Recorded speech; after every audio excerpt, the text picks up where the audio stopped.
Oh, hello, chat, hello. Don't mind me, I'm getting used to my hair being this long. Trying my best to wear it properly. But... okay.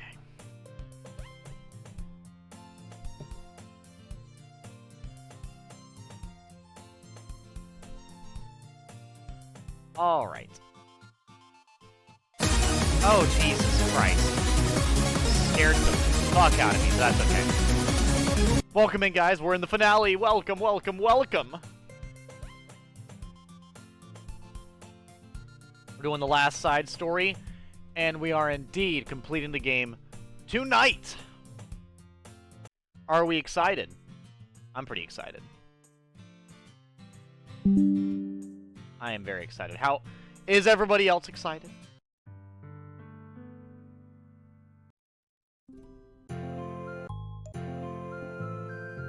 Alright. Well, you know, I've got something still in my pocket. I got a lot of stuff still in my pocket. Jesus. That's okay. I'm gonna get all this shit out of my pocket. That's okay. That is okay. Come on, long hair. Agree with me, damn it. Okay, so from here, I'm actually going to continue the... Oh, whoops. Whoops. Uh-oh. My bad.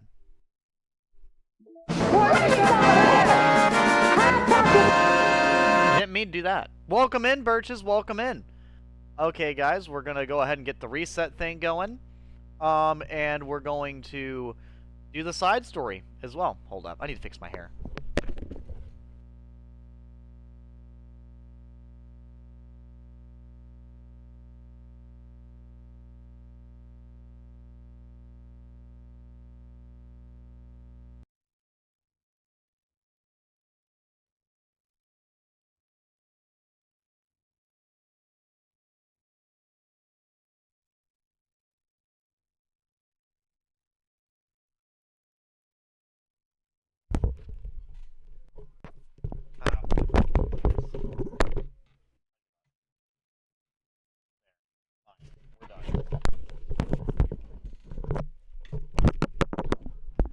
I'm done arguing with my hair for now. I'll take it off here in a bit and see if it wants to agree.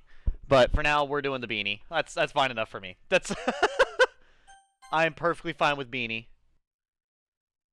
Bro said, fuck that headset. Genuinely, I'm so just like... So, okay, here's the thing. I go all fucking day. No issue with my hair. It's out. It's about. I need to see a barber. My hair is perfectly fine. It's literally that. It's literally this. This right here is the problem. You know what? I'll prove it. My hair sat just fine all day. Here, let me go. I will go show my hair with no headset, and then when I put it on, it messes it up. That's all it is. That's all it is. It's because I don't have bangs anymore because my hair's so long.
And as soon as I push this thing on my head, all of my hair starts falling out of place. It's annoying as hell. Jesus, I wish my hair was that straight. My hair is only this straight because I straighten it. I hope you guys know that, right? Everyone knows that I straighten my hair, right? Like, that's a fact everybody's aware of. Everyone knows I have rather curly hair. Trust me, I do not spawn in with this hair. it is straightened. And it takes quite a while.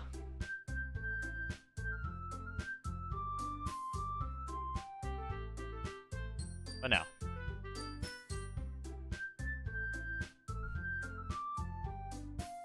You know, I fucking... Yeah, see, immediately, it's already fucking with my hair. It's already being annoying. That's whatever. I'm gonna do my best to ignore it. But yes, welcome in, welcome in. Hopefully we're excited for the finale. We're gonna go ahead and back out. We're gonna do the final side story. I am done stalling. I was gonna let everyone try to get in here before I started it. But, you know, if you're in here, you're in here. If you're not in here, you're not in here. So... But yeah, no, my hair is rather, curly, and it's poofy curls as well. It's literally only this straight because I straighten it.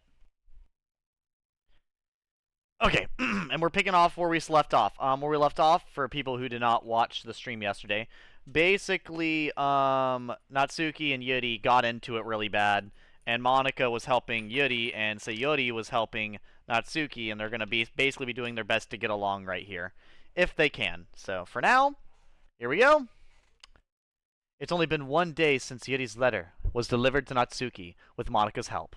Because Yuri chose not to attend the club meeting that day, she and Natsuki haven't faced each other since.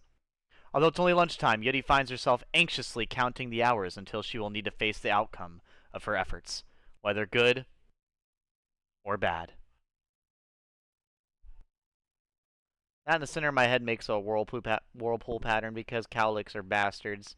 Wrote those fryers because I sure am hungry. My leg! At least none grabbed the nose this time. I mean, that's at least nice. You know, my hair does get pretty messy and wavy. I've got messy, wavy hair. It's all, like I said, it is only this straight because I straighten it. I straighten it until it's completely straight. This is actually curlier than what I straighten it to. Because the passing by of students was making her feel even more anxious, Yuri picked out the most secluded spot she could find to spend her lunch. Because the staircase is under maintenance, no student would have any reason for coming here. It's such a relaxing feeling to have a moment of solitude in the middle of a frantic school day. Eep! But what are you doing here? I just... He grips her book with enough force to wrinkle the pages beneath the pressure of her thumbs. Well, what are you doing here? I just came to get a drink from the vending machine. The other one is out of the drink I like. Yet he notices Natsuki fidgeting with a few coins between her fingers. She nods, avoiding eye contact. Natsuki, also looking away, shuffles over to the vending machine. It's so quiet that every one of her movements seems to reverberate through the entire stairwell. After far too long, she finally receives her beverage, which she then fidgets in place of the coins. It's some kind of iced tea. Is it milk tea? That'd be pretty good. I like milk tea.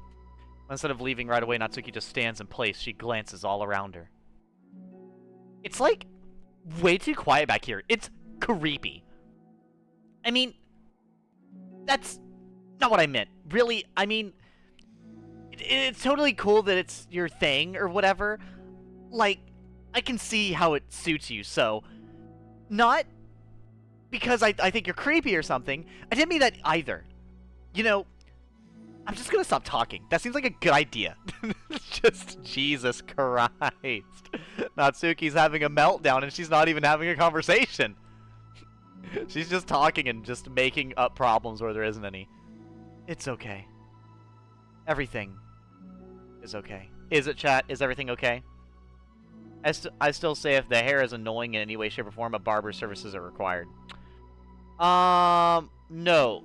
So, one fast sled. The hair is not annoying.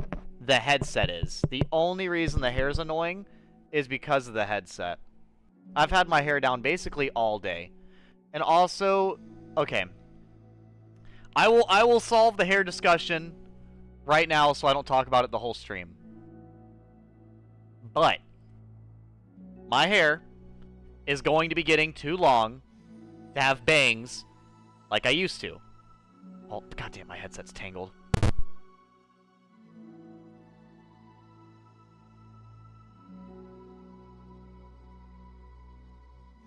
There we go.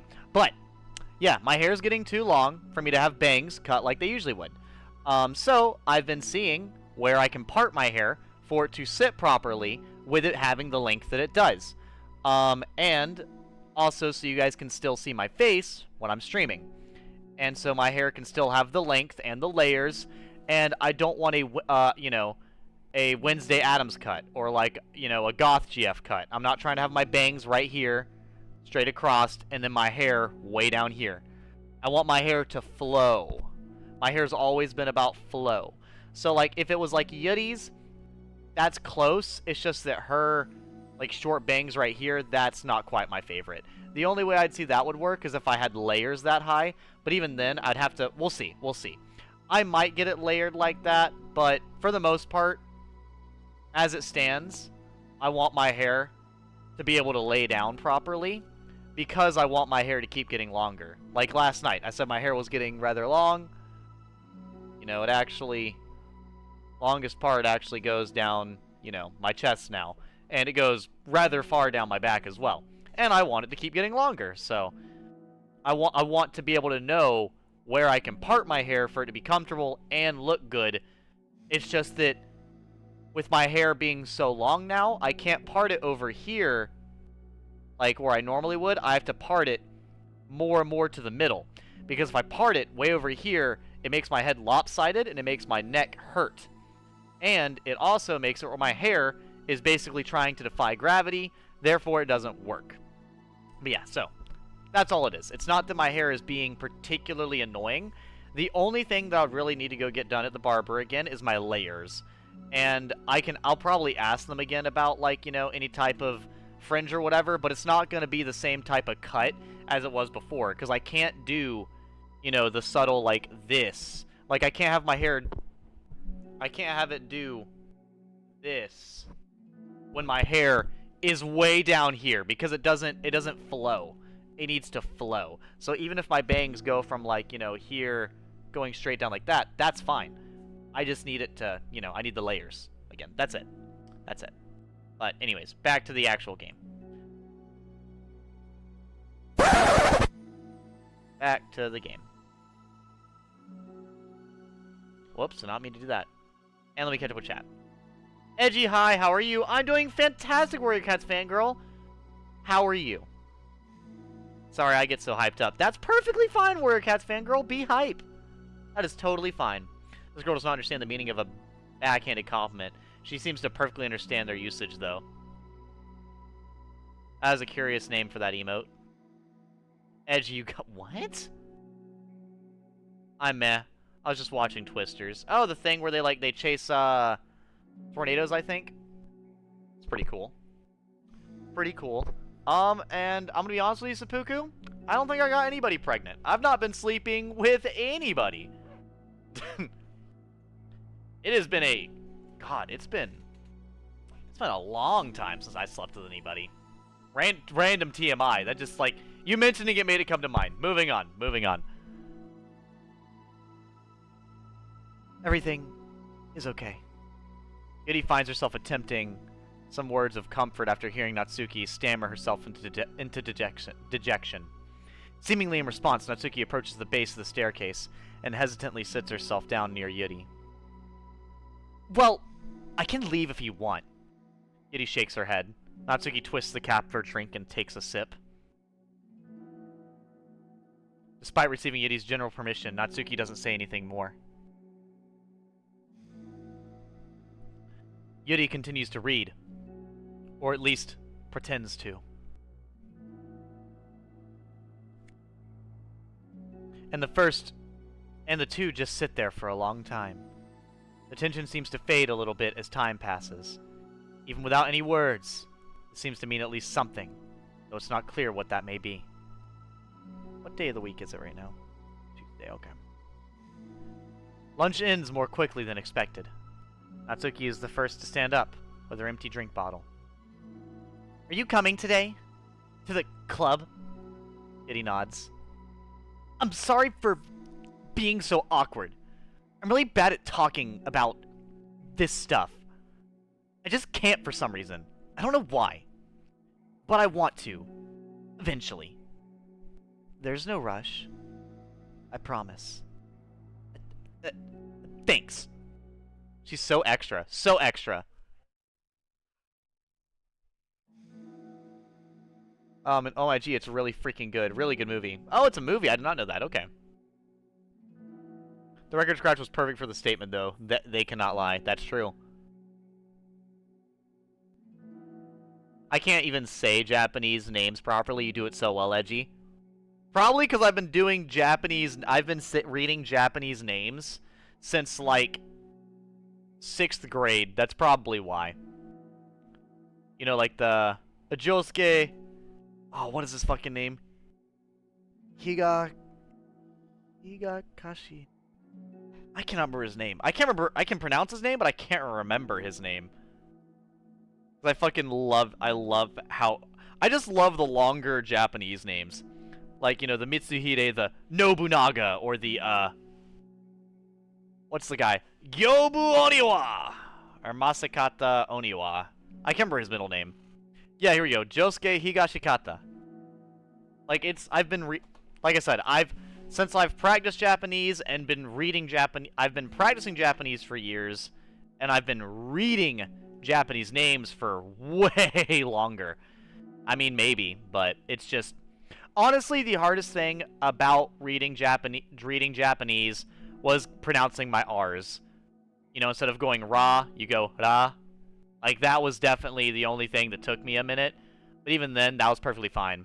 Also, instead of going foo, you'd go foo. Like, that's really the only things that really got me. And even then, the difference between the F was just kind of something I had to be told, is all. Natsuki appears from around the corner and steps up to the vending machine, glancing at Yuri as she does so. But I'm certain that even with my pronunciation of Japanese, it probably is still extremely clear that I'm pronouncing it as a foreigner who does not know Japanese. Because no matter how hard you try, you're more than likely going to talk with some type of accent. And I'm certain that when I say Japanese, it does not come across all that well. It's probably very obvious that I'm speaking with an American accent. Today, she seems to be holding some kind of book as well. Oh, you're here again. Well, I just came here to read this, because there aren't any people around here. Oh, I thought you didn't like how quiet it was. Well, I don't, but there's no people here. I see. Natsuki sits down. The mood feels much different today than it did yesterday. After yesterday's lunch and the club meeting that followed, Natsuki and Yuri began to feel more relaxed around each other again. Aww. Although Yuri's letter is still lingering in the back of Natsuki's mind, she continues to detour around it. But it's okay that I'm here? Yeah, I don't care. I mostly just don't feel like dealing with the crap I get from my friends about it. Especially since, like, they all just assumed I stopped reading manga after I joined the literature club. Not that I'm trying to hide it from them, exactly, but I just don't want it to come up again now after I've waited so long for this new volume to come out. Literally months at this point. You don't have other friends who are into manga? Not unless online friends count. And Sayuri, but that's different, because she's not exactly into it, she just likes it, you know what I mean? Mm-hmm. Honestly, you're lucky that the books you're into at least just look like books, so you don't have to feel like everyone is constantly judging you by what you're reading. Oh my god, which book is it? Dude, which book is it? One of these books I have has a absolutely fucked screen. Yeah, this one. Reading book...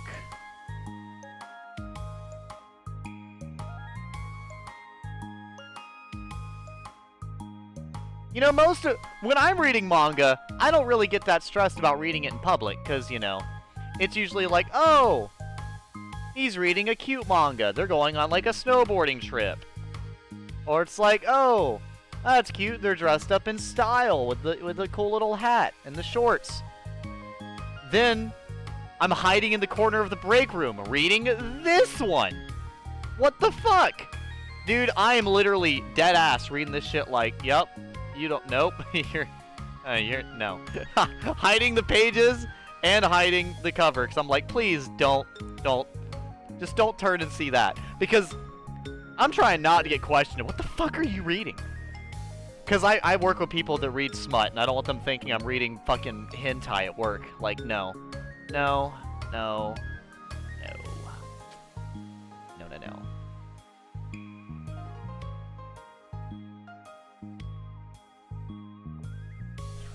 So usually it's the syllables that make them confusing. I can only say Sakura.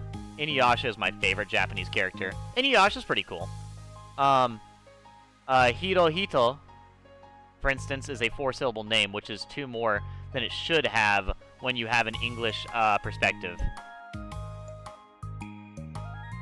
Oh, yeah, the Hirohito instead of the Hirohito. Yeah. You know, Jishin means earth in Japanese. I don't understand people who think that she does. I would have just rolled up, either issued a nod, or just said, good to see you here again, and sat down and read. Same here. Not even after being 3 months late, I'm still waiting for my Mad Wolf figure pre-order. Twitch, don't ban, please don't. I will sue you if you ban Edgy for showing hot anime girls. Only let people read with me. I'm not telling you the title. If you want to read over my shoulder, you're doing it at my speed. Jesus.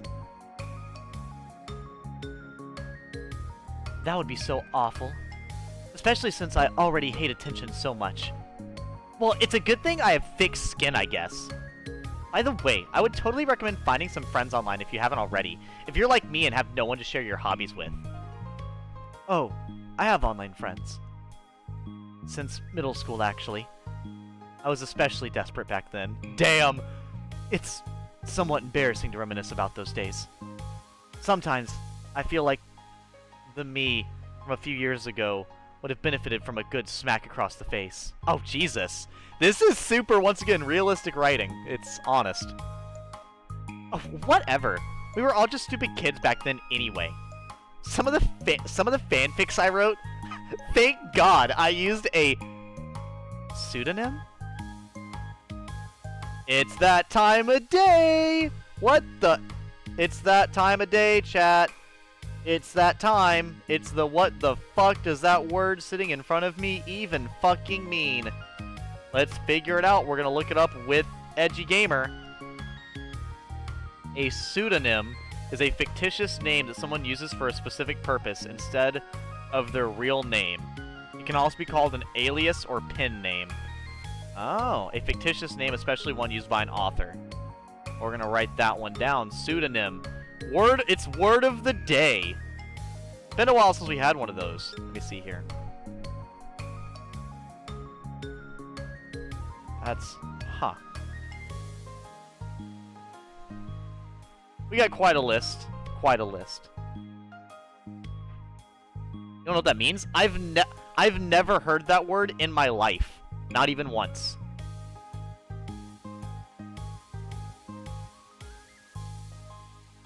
I use ebooks though, so the cover isn't an issue. I use Audible or iBooks. iBooks, did Apple make a reading app? I meant as a short for Natsuki, just after what she said. Thought Amazon had a near monopoly on that kind of thing with the Kindle app. iBooks come with the iPhone, iPad. Pseudonym is a fake name. You don't know what that means? How is that surprising? I feel like that's not an everyday word. It's a very rarely used word. Cops would immediately be suspicious of that word. But I liked it at the time.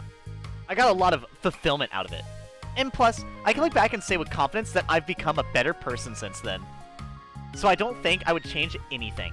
Wow, that's... okay. I wonder if a few years from now we'll think the same thing about our current selves. Probably. That doesn't make you uncomfortable?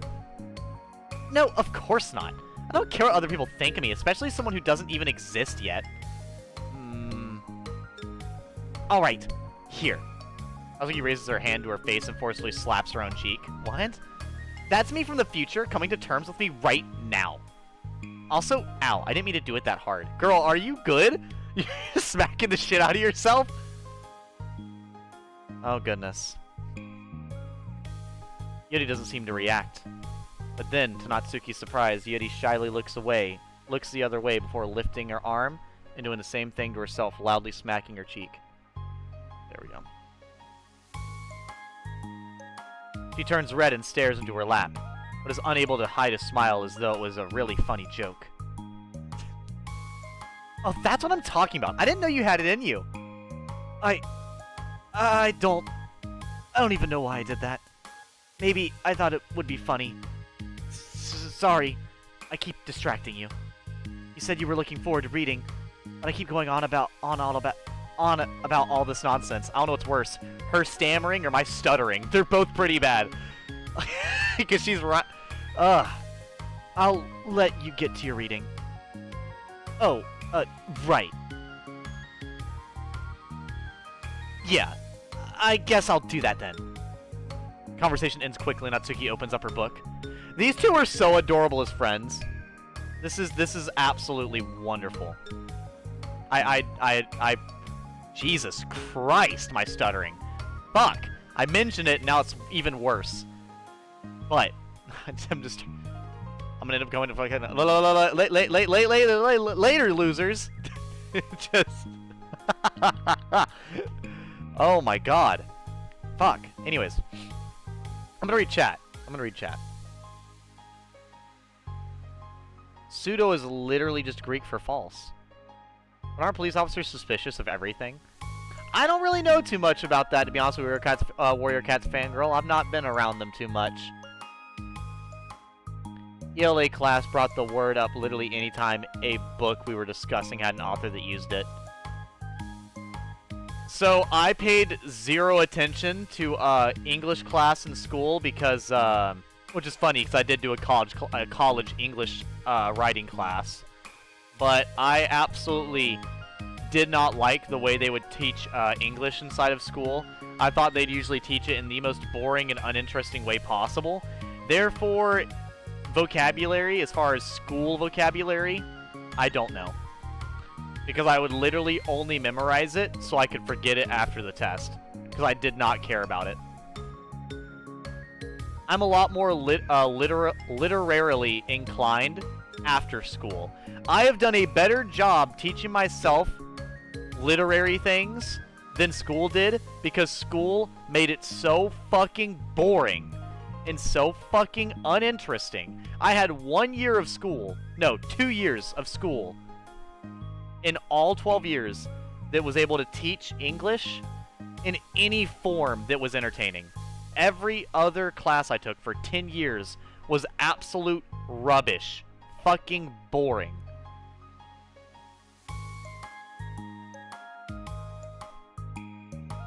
I used to stutter worse as a kid. I could think significantly faster than I could talk.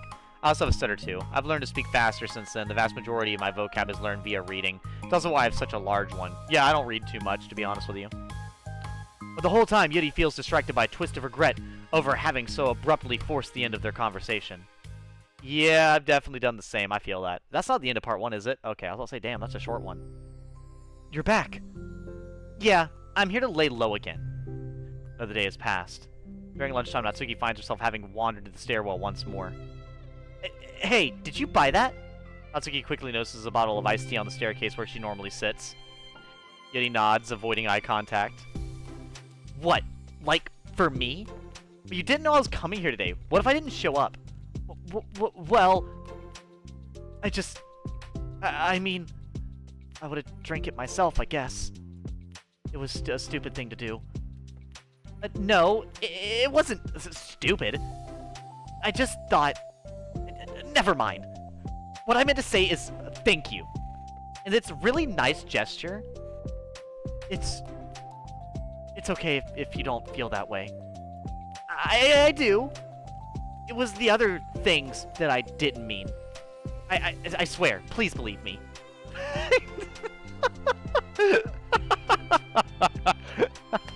I fucking love this. This is adorable. This might be the best ones we've read so far. The Yuri Natsuki chemistry of friendship is amazing. I love it. Yuri pauses, then nods. Talking is hard. I get it wrong a lot too. So I believe you. Natsuki exhales in relief.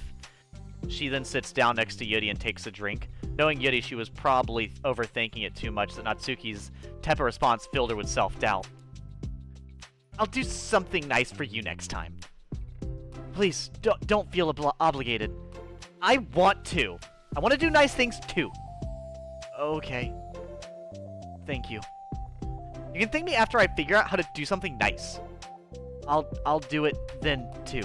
Just Natsuki sighs. Just the I might sigh too. What the fuck is this? Just the Nothing. It just reminds me how I haven't been getting along with my friends lately. Is that why you've been coming here? Well, no, not exactly. I haven't been avoiding them on purpose or anything. There are just other things I'd rather be doing during lunch lately. I like being around them when we're all just having fun, but they also just can't take anything seriously. So when I'm, I don't know, feeling serious, then their attitudes just really get on my nerves. Yeah, I have a hard time being around the people that can't be serious. Like, that's honestly one of the biggest reasons me and Devin butt heads so much. Devin is the most unserious motherfucker I have ever goddamn met in my life. And then he also tells me that I'm the most overtly serious person he's ever met. He says I take everything at face value, completely literal, with no nuance, word for word. And he says it makes me unbearable to talk to. So I'm sure there's probably a lot of clash. But yeah, if you guys ever wonder why we butt heads so much on stream, it's the same off stream. The exact same. I'd have it no other way. But no, I don't mind joking with friends, but all the like Bailey, Anna, Shannon, Allie, the other Allie, Devin, they can all be serious when they need to. The only one that's really hard to make serious is Devin. The rest of them are pretty good at being serious, but that's okay. Devin's the exception. We don't mind that. I'm willing to put up with his nonsense. Natsuki establishes a pattern. Yuri expecting her presence is something that should have been obvious. Two sea urchins learned what a friendship is. If someone gets allowed at me for not seeing, gets annoyed with me for not seeing a meaning in their statement that is opposite of what they fucking said, that's their issue. It's only gotten worse ever since I joined the literature club. How come? I don't know. I feel like I used to be really good with just putting up with it, because I would be so stupid to cause drama over a joke I didn't like or something. But I just have a hard time doing that lately. But it's my fault for being overly sensitive. If I have a problem, I'm not going to demand for everyone around me to change. But, yeah, I know. Monica and Sadie really don't agree with that kind of thing. But they're not in my position, so it's easy for them to say that you should just communicate your feelings or whatever. It's not like my friend group does that kind of thing. I would just be making an embarrassment of myself. The girl is literally living the reality of Mean Girls, I guess, right now, and it's unbelievable. Sorry, none of this has anything to do with you. I don't know why I'm talking about it. You're venting. It's called venting. Someone, get her! She's the imposter! Emergency meeting! It's okay.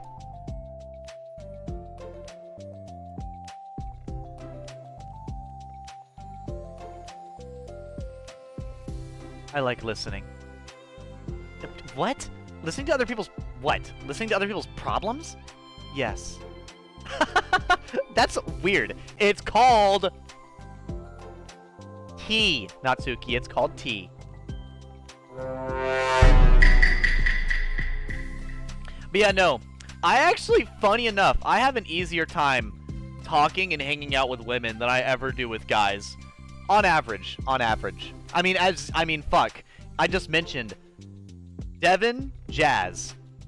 Then I mentioned Bailey, Anna, Allie, and Shannon. Like, that'd be a great example. Like, I actively have a way easier time talking and hanging out with women, usually.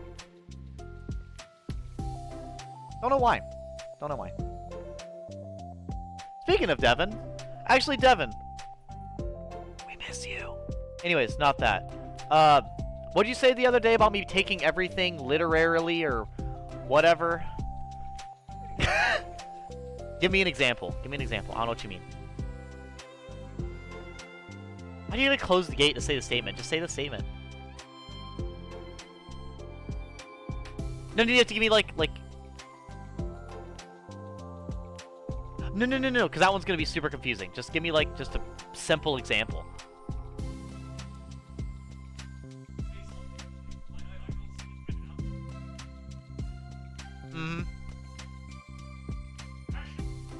Okay, I don't do that. Uh-huh.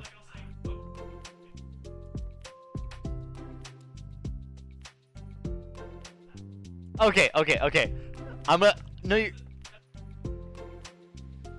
No, I know, but I was gonna explain it. I want you to let me know if I explain it right to them. So you would say, like, a broken clock is right twice a day, and my response would be looking around for a broken clock. So that's what you mean by, like... So, when you say the word... I'm too serious and anal...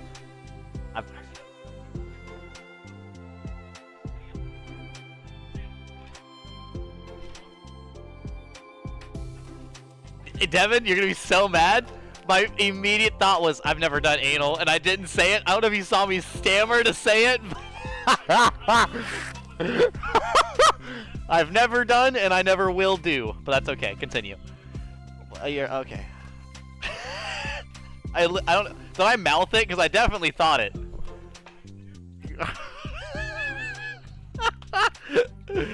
Oh my god.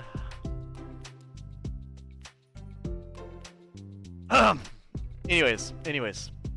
That was our Devin of the day. That was our double D's of the day. Sorry. I just like learning about people. Do you think it's weird? No, that's not weird. I probably just misunderstood. So, I don't know. Does that mean I should keep going? If you'd like. Okay. Well, I don't know what to talk about now. God damn it. What are some things that you like about your friends?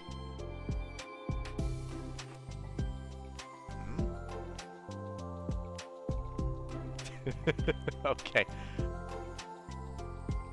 A lot of things.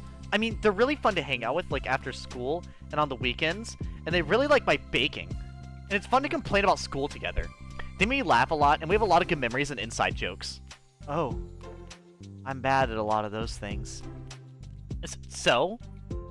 Are those all things that are important to you? Well, kind of. They're not things I need to get out of everybody. Everyone in the club is really different from that, but I'm still friends with them too. Well, Coyote really likes your baking, and she makes you laugh. And she complains a lot, does she? That doesn't mean she's anything like my other friends. Well, unlike them, she's a nice person who cares about your feelings. Damn! Excuse me? How about you don't talk that way about my friends that you don't know anything about?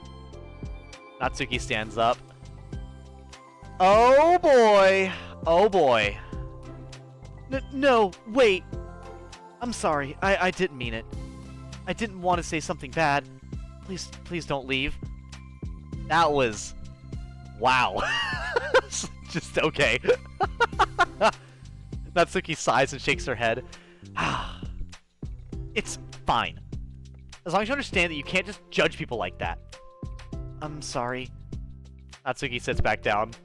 You can't just compare friends like that and, like, measure who's better than who. Everyone's different. I'm sorry. Okay.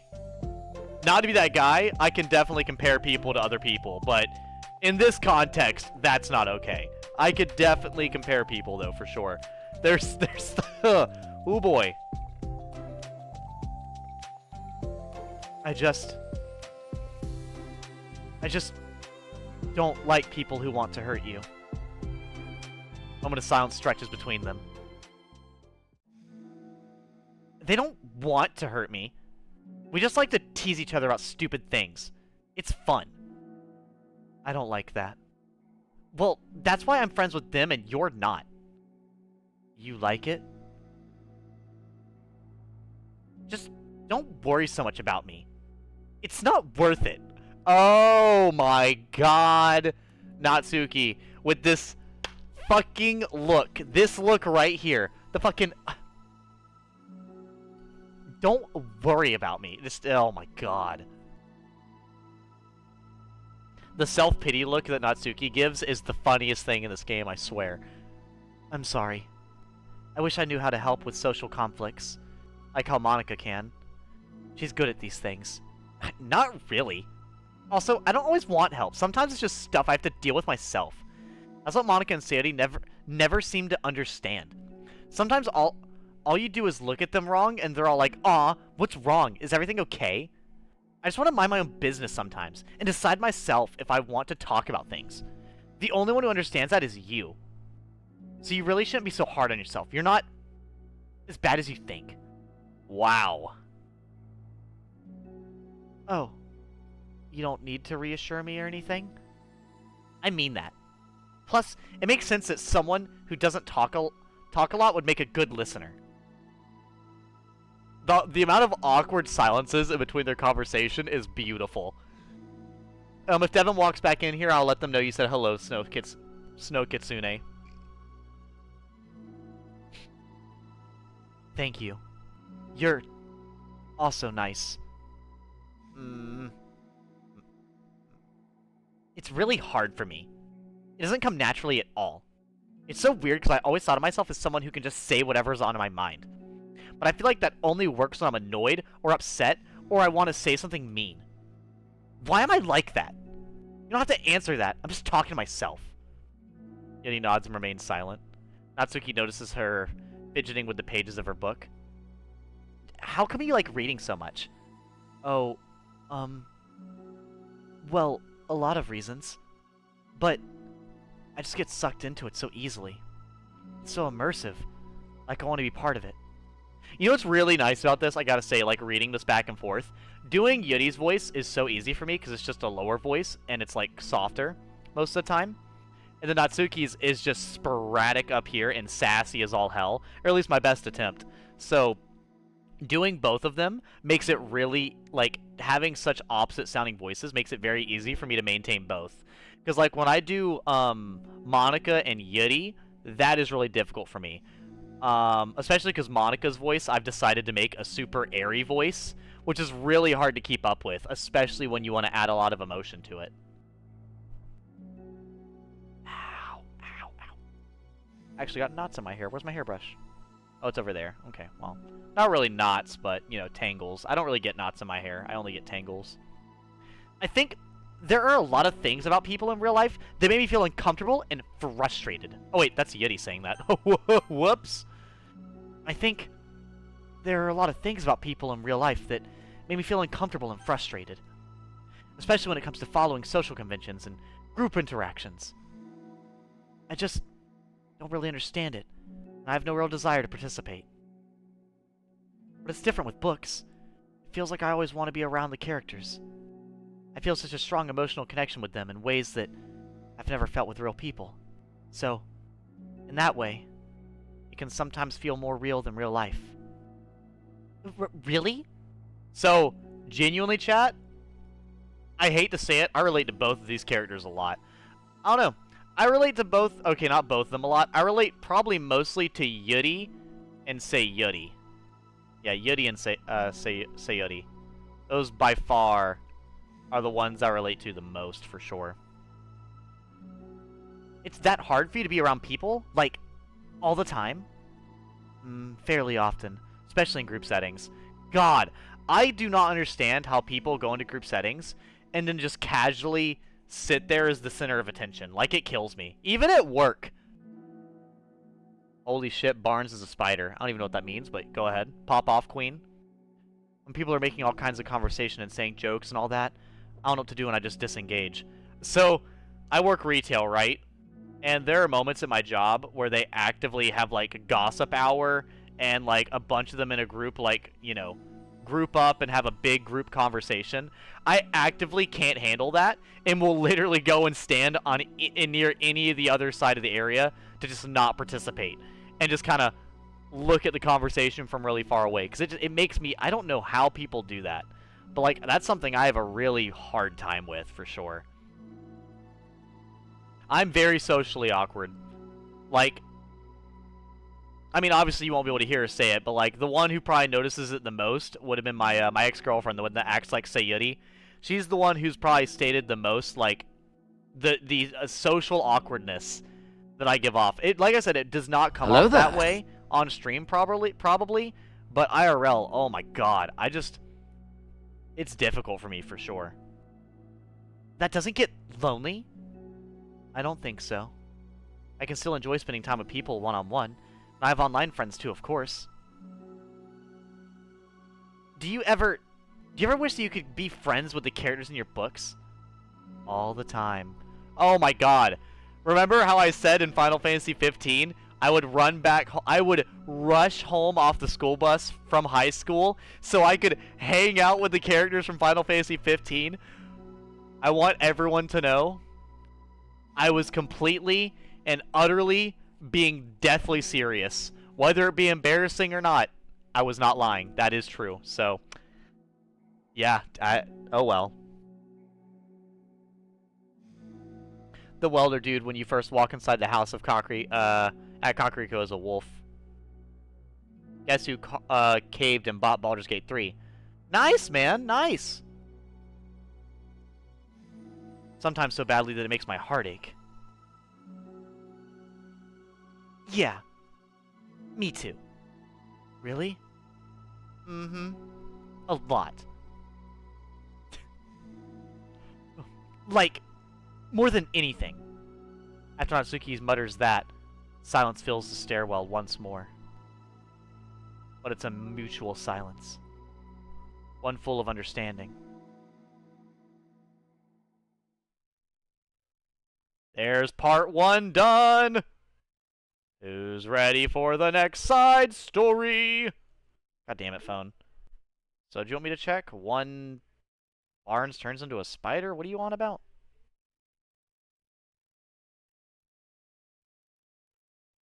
Oh, the weird fucking moment where he crawls around on all fours, and it's, like, weird as shit.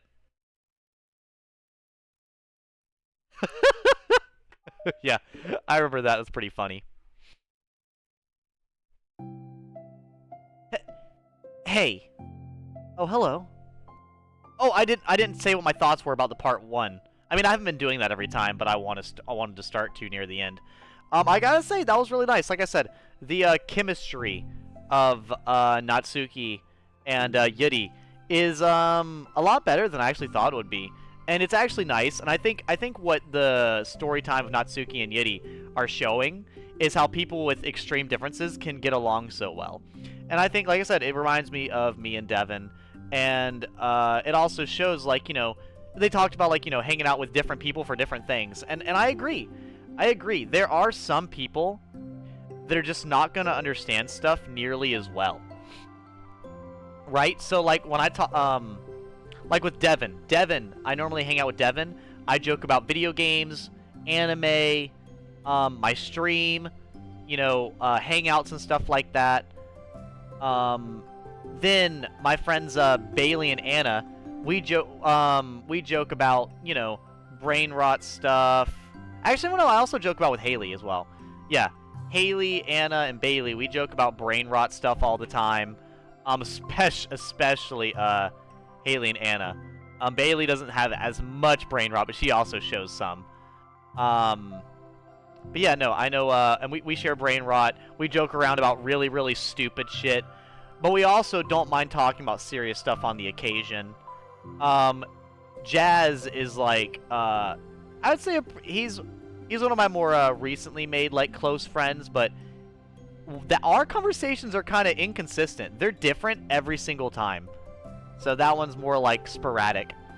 And then, like, my friends Shannon and Allie, we talk about drama and relationships and all types of other stuff and emotions a lot. A lot.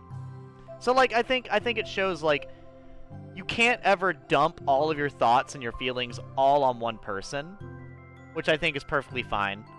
But I feel like any, like, super close friend is bound to go out of their way to help you if you were to need it, which is nice. I feel like all of the people I'm friends with would be there in some way if I needed something. Which is, it's a nice thought. It's a nice thought. And that's what this game kind of makes me think of.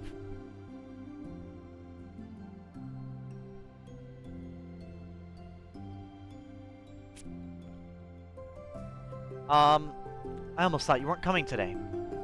Yeah, well, lunch is already more than halfway over. Natsuki had typically been meeting Yuri at the stairwell much earlier, since it had been a good way of dodging her friends when she didn't feel like seeing them. Today she's holding a large plastic container in both hands. I ran into my friends, so I hung out with them for a while. Is that so? Yeah. I was in a good mood today, so I figured I should. I hadn't seen them in a while, which I had to come up with an excuse for, but I expected that. Plus, I have way more of these than I know what to do with, so I figured I would share with them too. And she sits down. Natsuki opens up the lid of her container. Hold up, that coffee was really bitter, and it's fucking with my voice. It was good, but messing up my voice acting. You made cupcakes. You know it. It's been a while at this point, so I figured it was about time again. You can take one if you want. Yeti takes a cupcake and carefully twirls it between her fingers. It's brown with dark green frosting, immaculately shaped like a floral pattern and topped with some kind of glittery powder. Okay, I need to see the cupcake. That shit sounds amazing. Does chat like cupcakes? I need to know. How pretty. That does sound pretty artistic, I'm not gonna lie. I just ate, so I may not be able to finish it. Are they for the club? Yeah, I guess so. I didn't really think about it, I just made them. Ah, I just thought that because green is Monica's favorite color, right? Well, yeah, but that's not really... Yeti takes a small bite. This is green tea flavored. I love green tea. Oh, do you? It was just a random idea I wanted to try, so... Don't laugh at me. I'm not. I just felt happy. Oh, sorry. Usually when... Never mind. What I mean is that I'm glad. Sorry for saying dumb things again. I just want to do something nice.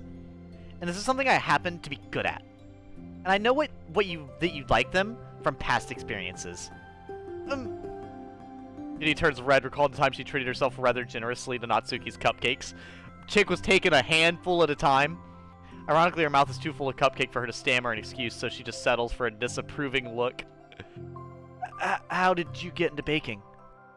Oh, well, I don't know. It kind of just always appealed to me. Well, a few years ago, I read this one manga. Oh, and here we go. With a lot of baking, so I got, like, super into it for a while. I was probably making stuff almost every day, but it's something that I always knew I liked anyway. It's like, baking is like art, but when you get good at it, it gets more delicious too. Okay, you know what? That's a little more fair. If you already knew you liked it. That could be like the encouraging part. I'm struggling to imagine myself putting my heart into something so artistic. I know that it would just be eaten afterwards. Yeah, maybe. You're too practical for that. I think I prefer to be on the receiving end.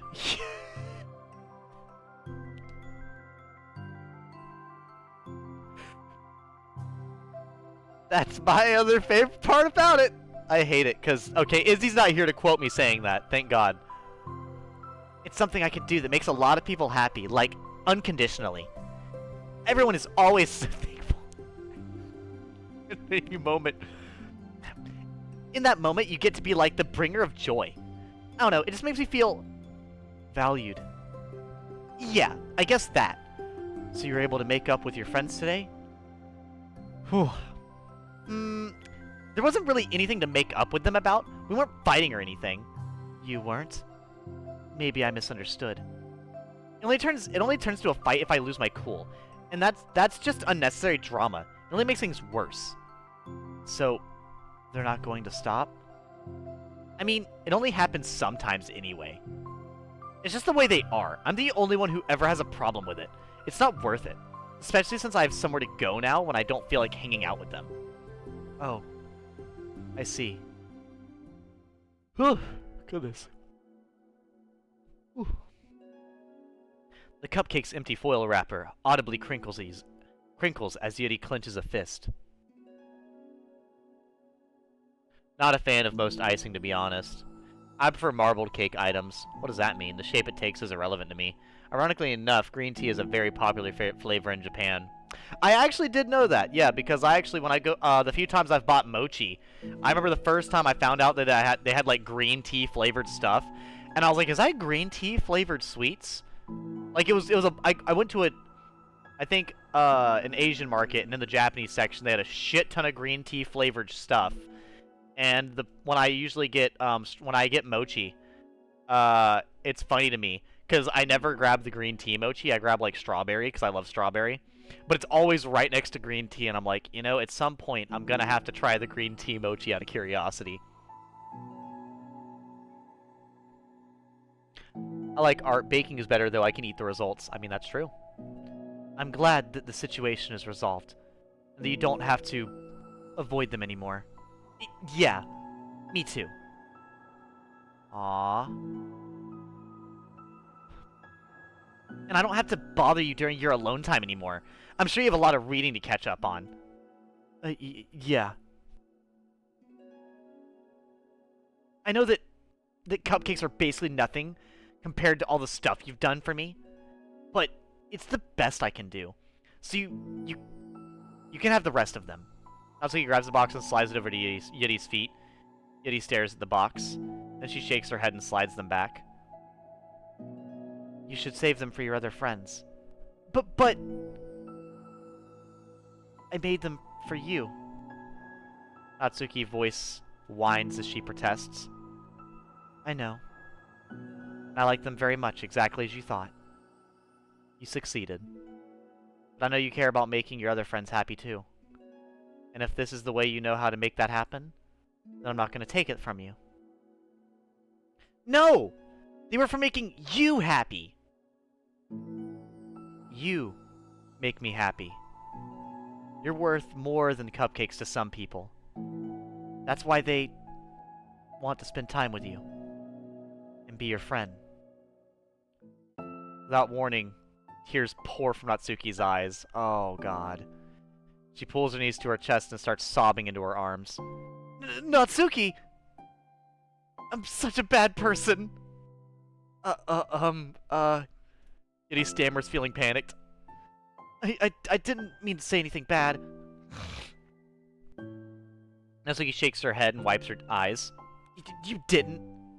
Natsuki tries to choke back her sobs, but struggles to speak through them. I just really hate myself sometimes. And it feels so wrong when you say those nice things to me. Like, I don't deserve it. I'm sorry. No, I'm so difficult. And I can't think of even a single thing about myself that somebody would like. And I hated myself for bothering you during lunch. I just thought it was my chance to be a good person. Like, to be nice and do the things you wrote about in the letter. I knew if I tried in the club, Sayuri and Monica would be super annoying and make a huge deal out of it. You know? I think a lot of those negative things, too, about myself. I never felt like a good... Okay, don't breathe in the mic, Jesus. I never felt like a good person. I always scrutinize everything I say, and later I feel like I said all the wrong things. And I just spend so much time thinking about myself, hating myself, and feeling like everyone else must hate me too. So, I understand some of that through my own experience. And that's why I wanted to write the letter and express my feelings. It pained me to see those things in someone else that I saw in myself. Natsuki sniffles. Yuri rustles through her bag and pulls out some tissues, then hands them to Natsuki. Monica told me that it takes a good person to reflect on these things. The desire to improve yourself, that makes you a good person. So don't worry so much. I love the absolutely adorably wholesome messaging of this game. In such a horrifyingly dark, it's just a really sad and depressing dark horror game. They really put a lot of heart into the random DLC shit, didn't they? It's impressive they put this much attention to it. Also, there are things about you that people would like, so... Like what? Oh god. Like how you're fun for people to be around. And you're not shy, and you know how to make people laugh. You're very passionate about things, and you know how to take the lead. And you care a lot about other people. And just... a lot of things. Oh. Well... Now you're making me feel really embarrassed. Well... You're the one who asked. And... Don't you think I feel embarrassed? Natsuki tries to hide a smile, then she sighs as it fades again. Every time I come here, I always think it's the last time. Then I keep coming back for some reason. Is that... bad? Just really confusing. I mean, my friends and I go way back, so ditching all the time feels like... I don't know. Feels like what? Natsuki's voice gets quiet. Maybe I'm scared that they'll get mad at me. I really don't know what to do. She pauses. Yuri stares into the distance, tracing her eyes along the patterns of the floor tiles while she thinks to herself. What would you do, hypothetically, if your friends were happy for you instead of mad at you? Happy for what? Happy that your new club is making you happy. Well, that's just not a fair hypothetical. Natsuki says that, but with a little confidence in her voice. I always told myself that I don't rely on the approval of others to be happy. And I still feel that way, but... I'm spending time with people who put me down whenever I don't have their approval. That's probably what's making me feel so confused. Because I'm threatened out of the things that should make me happy. So no matter what, it's like I have to be unhappy to be happy. It's making my head hurt. That must make it really difficult to feel comfortable with yourself. Being made to feel like you're wrong just for being the person you are. It really goes against everything I believed in, doesn't it? It goes against the kind of person I want to be. I'm fed up with it. I'm fed up with a lot of things. Natsuki presses her palms to her forehead and shakes her head. I know what's best for me, but I keep convincing myself out of it. It's so much easier to be comfortably unhappy than it is to do something so scary. To do what? You know. To end it. With them? Natsuki nods. I didn't think you were actively considering that as an option. I wasn't until recently. It's just one of those things where, like, it's been a certain way for so long that you just get used to it. Oh, God! That is horribly real. Jesus fuck. Yeah, that is, goodness. No, that's a...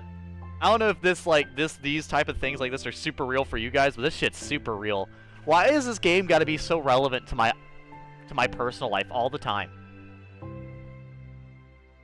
It's been like, so much of you has gone into it. So much that it feels like that's just how your life is. And throwing it away is like throwing away such a big part of your life. And it makes me feel sick to think about. Natsuki sighs. It's just really scary. It's terrifying. What are you scared of? I don't know. A lot of things. Like being alone. Not having anyone to talk or hang out with. Not being able to replace what I have with them. I don't want them to hate me. And I'm scared they'll hurt me for going against them. Physically? Not physically. But... Yuri clenches her fists. Natsuki. What? If anyone ever thinks to cause you harm, I will kill them myself. I will unleash hell upon them. I will snap their necks faster than Monica. Jesus Christ. I will unleash hell itself upon them. I will open up the seventh circle and let their tones burn as they sink into the depths of it before they are tortured and mangled into a pile. And judgment shall fall upon them as if it were a hammer. Natsuki snorts in laughter. That just is so beautiful. Don't laugh at me. Sorry, I was just... I liked that. That's all. Oh. Well, I meant it. And the flames! No. I know you did. Natsuki gives Yuri an endearing look. I needed it.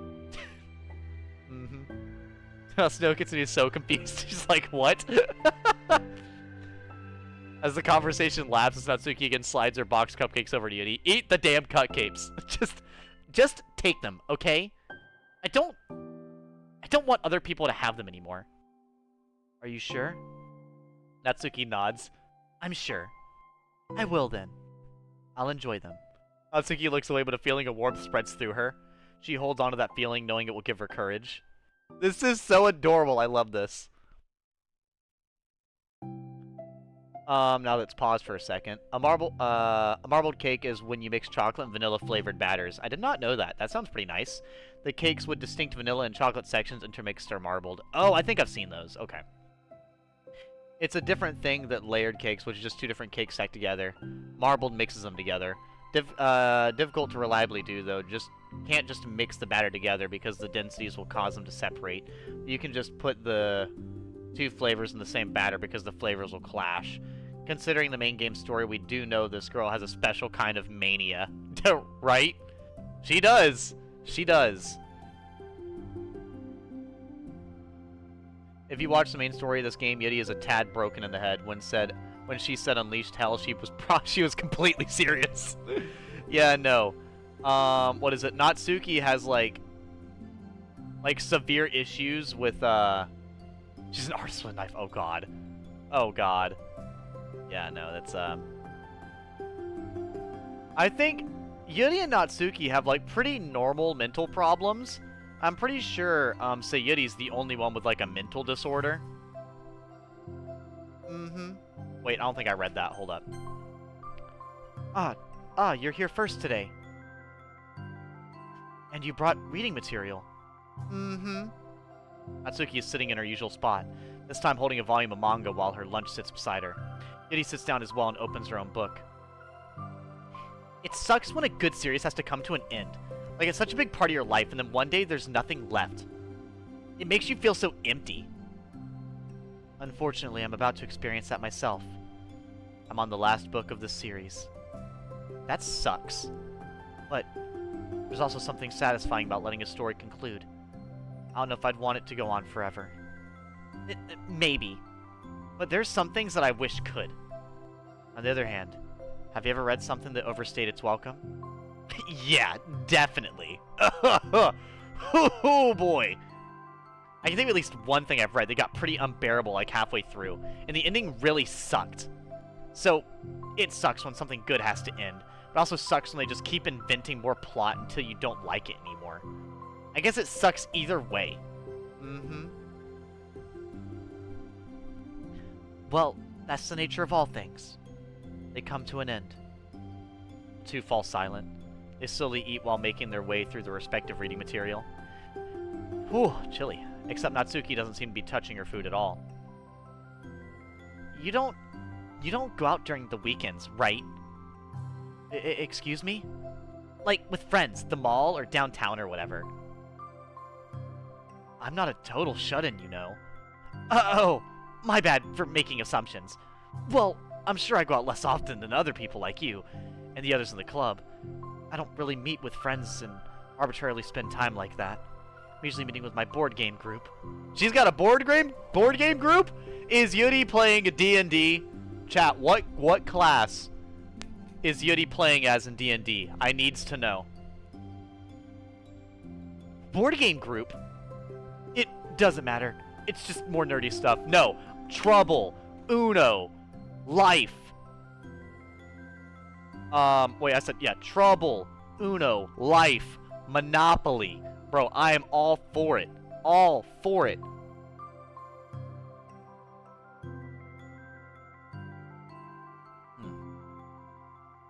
Why do you ask anyway? I was just curious. I just realized that I couldn't picture it, so I was just curious. He looks at Natsuki and realizes that she's shaking. Aww. Before I get into this really emotional bit, I'll catch up with chat first. Yuri's just broken somewhere, and whatever is broken gives her absolutely no qualms with murdering several people if someone she cares about is harmed in any way. One of her main plot points is to murder a majority of the club over the main protag, the only male in the club, when the others show interest. I think that's how it went anyhow, piecing that together from over a year. Yeah, it's kind of like that. Basically what happens is Sayuri and Natsuki, Sayuri, I keep saying Sayuri, and Sayuri has depression and a lot of emotional issues, while Yuri has, like, obsessive issues, and Natsuki has, like, you know, problems with attention and attitude and a bunch of other things. They're all, like, but, like, those are pretty close, like, normal. They're not, like, I wouldn't put, like, mental disorder, but just, like, you know, I would say different human behavior, unique things to individuals. Basically all those things get ranked, like, cranked to 11 by Monica, and it turns, you know, it takes out Sayuri in the first because her having a, you know, mental illness. That one being cranked up immediately goes to shit. And then Yuri and Natsuki having, you know, not any mental disorders, but, like, just, you know, personality quirks that aren't great. Those being made worse, they get pretty bad. And they start to clash and eventually become unbearable. And Yuri's technically being a more dangerous personality quirk than Natsuki's. She's the next one to go. And then Natsuki ends up just being unbearable.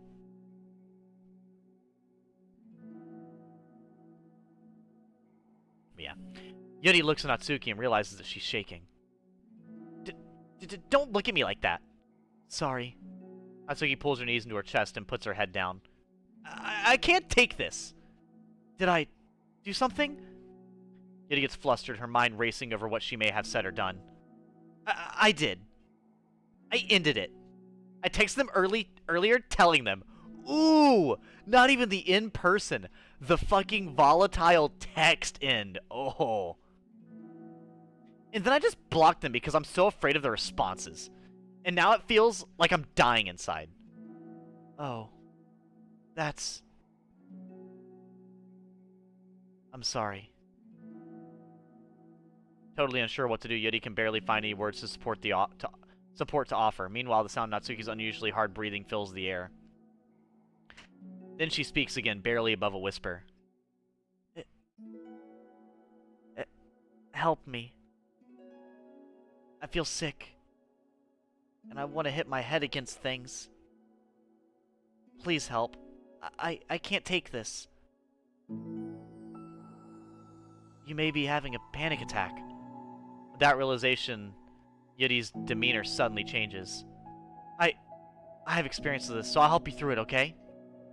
Natsuki meekly nods through her rapid breath, head still buried in her knees. Yuri slides herself over to Natsuki and sits on the step behind her. Then she puts her hands on Natsuki's shoulders. Can you feel my hands? Natsuki nods. Her shaking becomes much more apparent through Yuri's sense of touch. Yuri keeps her voice low and gentle. You're safe right now.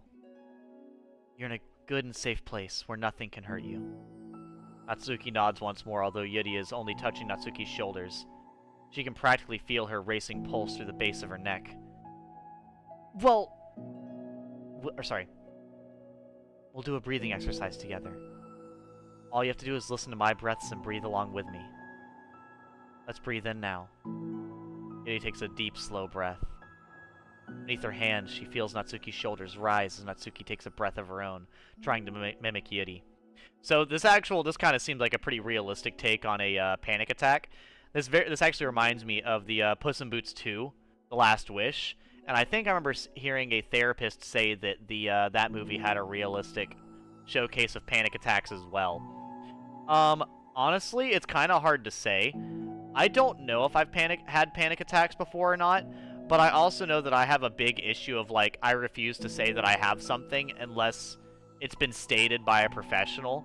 So it's probably extremely likely that I've had tons of panic attacks, but I just genuinely don't know because I refuse to say that I've had one unless I literally was told by a doctor that that specific thing at that time was that exact thing. Because I do not like self-diagnosis at all. Like, I actually, side note, I actually have, oh, I don't have it next to me.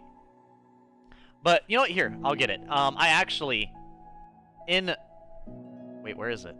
Oh, here. I actually have a page in my own writing right here, where I actually write down, I think in the very beginning of it, before I ever been Baker active for my mental illness, I do believe I wrote down, and I quote, I can't find it, but I do remember the exact words being, I know I'm not bipolar or anything, but I believe that's, like, the exact words I wrote down. Like, I actually wrote down in a book, before I got Baker acted and told I was bipolar, I had written down into a book to myself, I know I'm not bipolar, but, and it's crazy. So like I said, I have a huge issue with, like, self-diagnosis stuff because I know a lot of people that have self-diagnosed stuff and lied about it for attention. So I think I have a big issue with you know, not wanting to be like that personally. Anyways. I'm gonna test a new mod file on Fire Emblem Fates. I'll BRB. It should be a simple little check. Asking Yuri for help with people specifically is similar to asking for a monkey's paw. The fact that no matter how used to them you are, panic attacks still makes you feel like you're genuinely dying is awful. It's because you are. I used to have them so often growing up. LMFAO, they're fucking horrible. Panics are caused by misfired fight or flight response, triggering an adrenal flood, something completely unsustainable and able to cause heart attacks without much issue. Normal situation causing it would be more of a fucking problem than the adrenaline itself, so you wouldn't feel it under your until you're crashed. People with frequent panic attacks are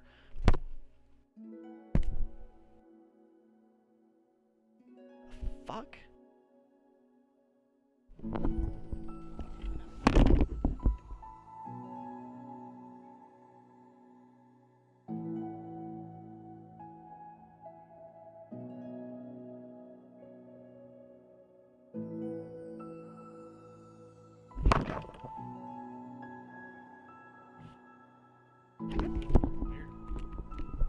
I think a fly just tried to go in my eyes.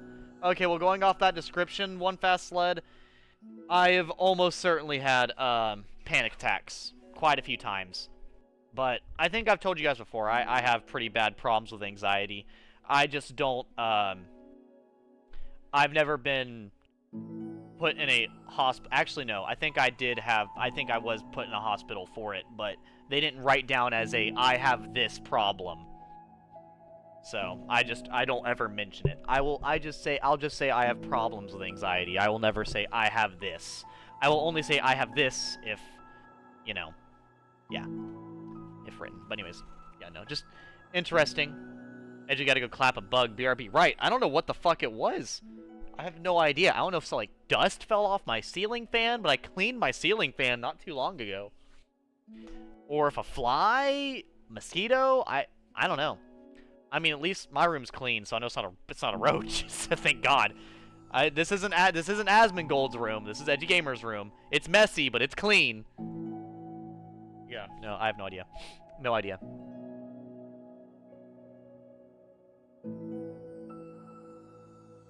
Well, Birches, we are extremely happy to still have you here with us. Yeah, I'm back. The mod is running smooth and even a bit better than it was before. That's fantastic. Hype for Kitsune. Back to a panic attack. That's good. Let's keep going. Yuri breathes in once more and Natsuki joins her. They continue like that for a few more cycles with while Yuri closely monitors. Eventually, Yuri feels Natsuki rest more of her weight into Yuri's palms. Let's focus on the physical world. All I have to do is focus on the feeling of your breaths going in and out, and the weight of my hands on your shoulders. You're in a safe and comfortable physical space. Minutes pass in silence. But now the worst of it is past, but Yuri is determined not to move away until Natsuki prompts her to.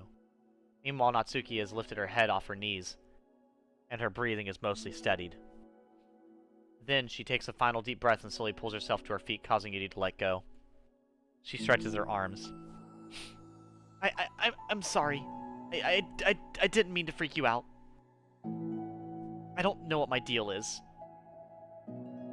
You don't have to apologize.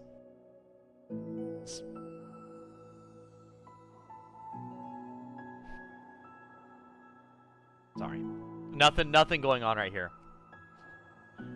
This must be enormously stressful for you. Is that going to keep happening? It may, or it may not. We can take measures to help prevent it in the future, but I think it'll naturally get better over time. Natsuki motions to sit back down again, so Yuri moves over. Yuri turns away to pick up her open book from the dusty floor, which she had hastily set down earlier. She brushes the dust off the cover. I don't think I could have gotten through that alone. You're not alone. Feeling shy again, Yuri speaks into her own lap. From now on, you don't have to do anything alone. As she says that, Yuri tenses up. It's rare for her to so openly share her thoughts. But something about Natsuki, of all people, makes it feel so much more natural to do so. Perhaps because, like Yuri, Natsuki is so timid and uncertain of herself. Natsuki does such a good job at hiding it that it's taken a long time for Yuri to finally realize it. Because of that, Yuri is able to deliver the reassurance that she herself would have wanted, demonstrating that you deserve the love of others. If you can accept that for the first time, then perhaps you can begin the tumultuous journey of learning to love yourself. Aww. This is unbelievably sweet. Do you really mean that? You're probably going to regret saying that if you do. How so? Because I'm probably going to have a lot of free time during the weekends from now on. So you're giving me permission to be as annoying as I want and drag you around to a lot of places. I see. But you already said it, so you can't take it back now. Ah. Well, I suppose I have no choice but to accept that responsibility then. Mm-hmm. This is adorable. I know a good ice cream place. Oh? That means you'll finally figure out my favorite ice cream flavor. Huh? What are you talking about? Oh, you don't remember? First day you came to the club, you guessed everyone's favorite ice cream flavor, but for me, you said you have no idea. Seriously? I don't remember that at all. Oh wait, yes I do. I said it was probably green tea. Yuri shakes her head. It's a good guess, but my favorite is usually to get chocolate and raspberry together. Chocolate and raspberry? That does sound pretty fire. I'm not gonna lie. How fancy. How is that fancy? Oh, I don't know. I feel like I should have guessed something like that. Well, maybe next time I'll try chocolate and strawberry. Hey, strawberry is my favorite. Hmm. What a coincidence. This is adorable. I think it helps to have something to look forward to. I still have the sick feeling in my stomach. It's easier now to convince myself that I did the right thing. Is there anything better I could be doing? Not that I know of. There's nothing that will make this easy for me. And you already did more than I thought anyone could. Come to think of it, we never talked about the letter you wrote. But I feel like we're way past that at this point. I don't even know what to talk about. Except that I think it helped me understand my needs a little bit better. The way I like to be treated. The kinds of friends that I want to have. That's why I wanted to start coming here in the first place. Even though I was so scared of causing more problems. thought it was a coincidence that you ran into me here initially. Uh-oh. Well, not exactly. What do you mean? Nothing. Of course. I may have tracked you down first, with the help of Sayori. But you said... I was shy, okay? I wasn't ready to, like... Whatever, you know what I'm saying. Well... I guess... I'm glad that you worked up the courage. Even if it was in your own way. I can tell that you've been making a lot of difficult decisions. It's brave and will make things better in the long run. I think anyone would be proud of you for it. Anyone? You mean, like you? Yes. Like me. You know, I could get used to this. As long as you don't tease me too much. Fine. Just a little then. That's fine. This is... Yeah, I don't know. It's just adorable. Like, this is actively putting me in a really good mood. I love really good and realistic writing in video games, even if it drags on, because real life situations drag on. This feels like I'm participating in this moment. I love it. I genuinely think they cooked. They cooked the whole kitchen with this one. The whole house has become a dish, okay? That is how much they cooked. I know how uncertain everything feels to you right now. But I really do think that good things are in store. Those are my honest feelings. Thanks. It feels nice to be reassured. The two girls continue their conversation through the remainder of lunch. But a new feeling hangs in the air. A feeling of greater certainty in their path forward. In just a few hours, there will be another literature club meeting, where the 4 club members will happily spend time together. Each of them all with their own special qualities have something unique that they can deliver to one another. Through friendship and literature, the club members will continue to grow and find new happiness together. The end of each chapter is the start of the next. Kitty thinks to herself. As she thinks about since she's about to finish her long-running series, it would be best to have a new book lined up. Perhaps this weekend would be a good time to visit the bookstore. Together. Wow. Chat? I think that was my favorite side story. I'm gonna be completely honest with you. There's a secret final one? Okay, this might be my favorite one, but I'm just gonna go ahead and say it right now. My thoughts on all of the side stories. Oh my god, hold on. And the side. What is it? Hold on. We got it's so cute! Okay, I'll probably rate my favorite one of these as well, but... Why is it Monica? I mean, that's a really good picture of Monica, but... Damn. I was hoping for something different. Okay, well, it still stands. This is my favorite, my favorite CG picture.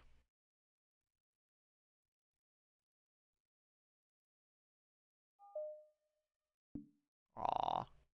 So cute.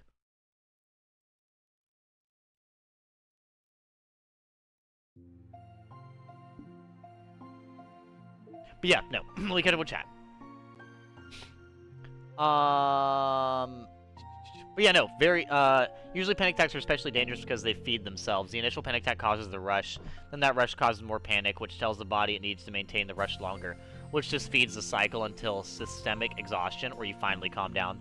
The body have a decent supply of adrenaline prepped for this, and can synthesize more quickly with the flight or fight reaction demands a shutdown of a couple other biological cycles to supply adrenaline synthesis. Oh crap, that was a terrible time to post a happy emote like that. Whoops, I feel terrible now. You're okay, Snow Kitsune. I was like, was hanging with my fellow creators on Minecraft and we beat the Ender Dragon. Hell yeah, Golden Swordsman. I've never actually beat the Ender Dragon. As much as I make fun of Minecraft, at some point, maybe I'll have to stream myself playing Minecraft, because I've literally never beaten it even once. Not even once. Literally never. Literally ever. So maybe at some point I'll decide to do that, but I've never beaten Minecraft at all. I've played Minecraft and fucked around. I think the most I ever did was built a giant, I've built a giant glass dome that was filled with railroad tracks and, minecart tracks and snow golems. That's the most I've ever done. Anyways, yeah, no, so one fast sled. This is, I'll give you guys, you know what, here, I'll off story time with Edgy Gamer. Since this is a very emotionally heavy game. I don't mind talking about it, and I'll just, you know, do the music in the background for it. Well, actually, here, I'll make me large so you can see me clearly, but also so you can see the game. But, I understand what you're talking about. Even without the, like, you know, a panic attack or whatever, I know I have issues with, paranoia and anxiety. I've told you guys before. Insane Monopoly, oh boy. And, oh Jesus Christ, that's a ridiculously huge hole in Minecraft. But yeah, no, I genuinely have a really hard time with anxiety and paranoia. I don't know if it's, like, considered anything. And honestly, they might just be subsections caused by the bipolar problem. Because I know a lot of things are caused by bipolar. Because I know when you go to get basically written up to have bipolar, it's really easy for you to be written up to have something else. Because it fucks with things to make it be other stuff. But anyways, I know that, like, for me, right, I have a really bad habit of I have anxious problems and then I have paranoia problems, and like just like in the way you say, like, they feed each other. I'll give you a really good, really relevant real life example. Me and Devin, Devin was going to take out the trash. I decided I wanted to take out the trash. I'm not going to go into it, but basically, I want to take out the trash because I prefer to take out the trash. I'd rather take out the trash than put a new trash bag in. I don't know why, I just hate putting trash bags in. It's a weird thing that I don't like doing. I'd rather take the trash than fill a trash bag. It's same thing with my retail job. I take the trash every night. I never put a trash bag in. That is morning's job, not my job. Anyways, not like they do much. There's a lot of things they don't do. It's not the point. Not the point. When I went outside, think about it. I love the nighttime. I love the cold. I love the wind. And I love the dark. And I like it. I like it. It's beautiful. I go outside. I throw the trash away. And the first thing that happens is I'm like, man, I feel great outside. It's cold. I'm feeling it good. My muscles feel nice. So what do I do? What do you do when your body feels like really active? You know, like when you're feeling lively. You know, you're out there. Your body feels so good. You're like, fuck it. I can take my jacket off. I feel like I can move a little bit. So I start, you know, I jog. I start to pick up my pace just a little bit as I'm going back to my apartment. And as soon as I go from, you know, just the walk or whatever to like the first little bit of you know, the first little bit of like a jog or a prance or whatever, instantaneously I get goosebumps. Instantly. Mind you, I'm outside feeling refreshed and happy and just, you know, calm. As soon as I started moving with any haste of any kind,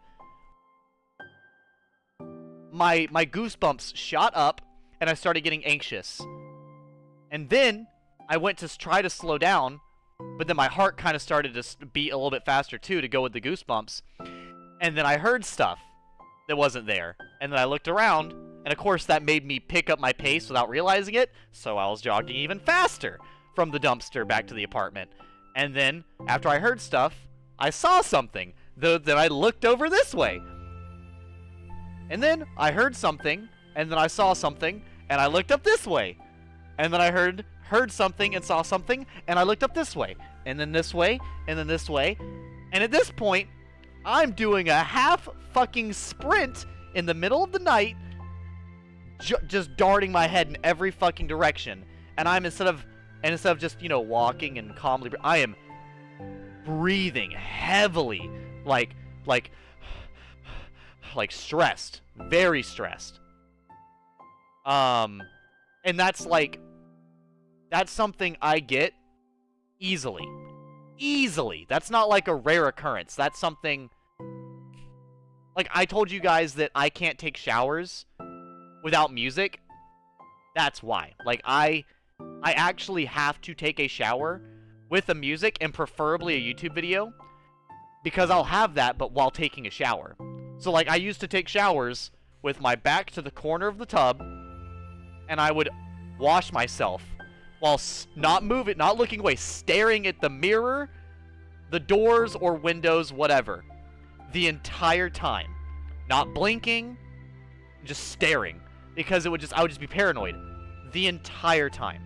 And it's a weird, like, it's something I've always had, and I get it very easily. The most common places are by myself outside at night, when I take my shower, and when I'm sleeping. Those are my most common. It can happen at any point in time, but those are the most common, and it's very easy to happen. And that's why I said, like, there's a lot of things I just don't handle well.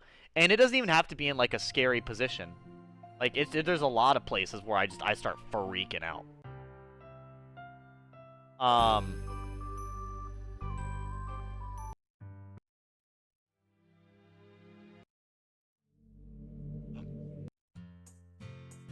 That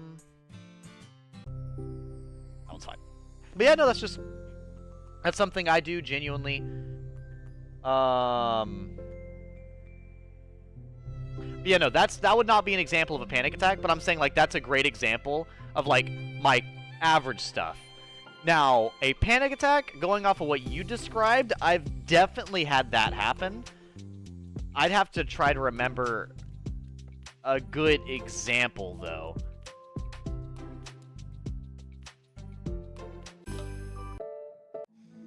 I'm trying to think of a good example. I can't think of one at the moment, but I've definitely... Bipolar symptoms can be over issues in their own right. You only get diagnosed with bipolar when you have several of them in conjunction without other explanation. Yeah, that's basically what mine was. There was no reason for, like, any of the stuff going on. And the main reason as well is, what is it? My grandmother and my dad both give off symptoms of bipolar. So, there's that. Don't rip your laptop off the desk by yanking the cord. Not on the level, but something happened that caused you. Fear breeds alertness. Alertness breeds vigilance. Constant vigilance turns to paranoia. Paranoia makes you tired, which compromises your vigilance, which makes you more paranoid. Textbook Guardian insanity. Yeah, no, that's something that definitely bothers me, for sure. But, yeah, no, I've definitely had a panic attack before. I'm trying to remember the last time I've had one, but I've definitely had one, like, probably even recently. But, like, I can't remember. I usually have too many thoughts bouncing around. But, yeah, no, that would be, like, my general anxiousness, for sure. But, yeah, no, if we're going off what you described, I'm pretty sure I've had actual panic attacks before, several times even. It just depends. But anyways, well, I'm gonna go ahead and rate my, actually, I'll do all that at the end of the game. Yeah, I'll rate my favorite side stories and give my thoughts after I fully beat the game. But we'll do the final one, equals.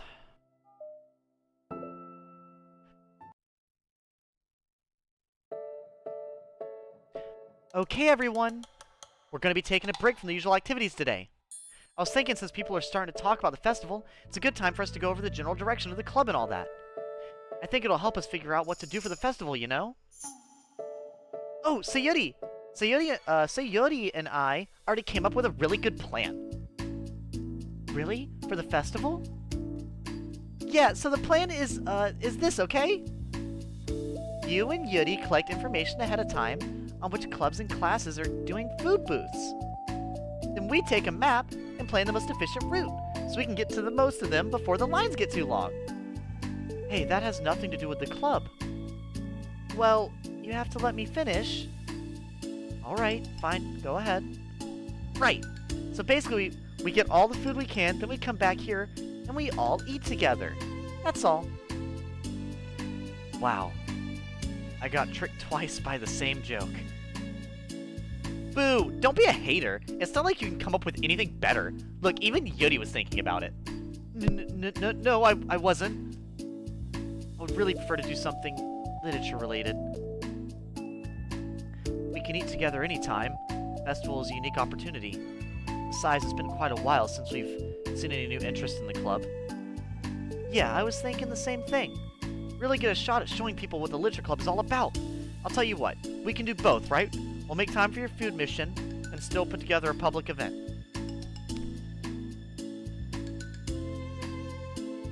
She's Japanese, not Russian, bruv. I don't know what you mean, One Fast Slut. I have no idea what you're talking about. Oh my gosh, yes!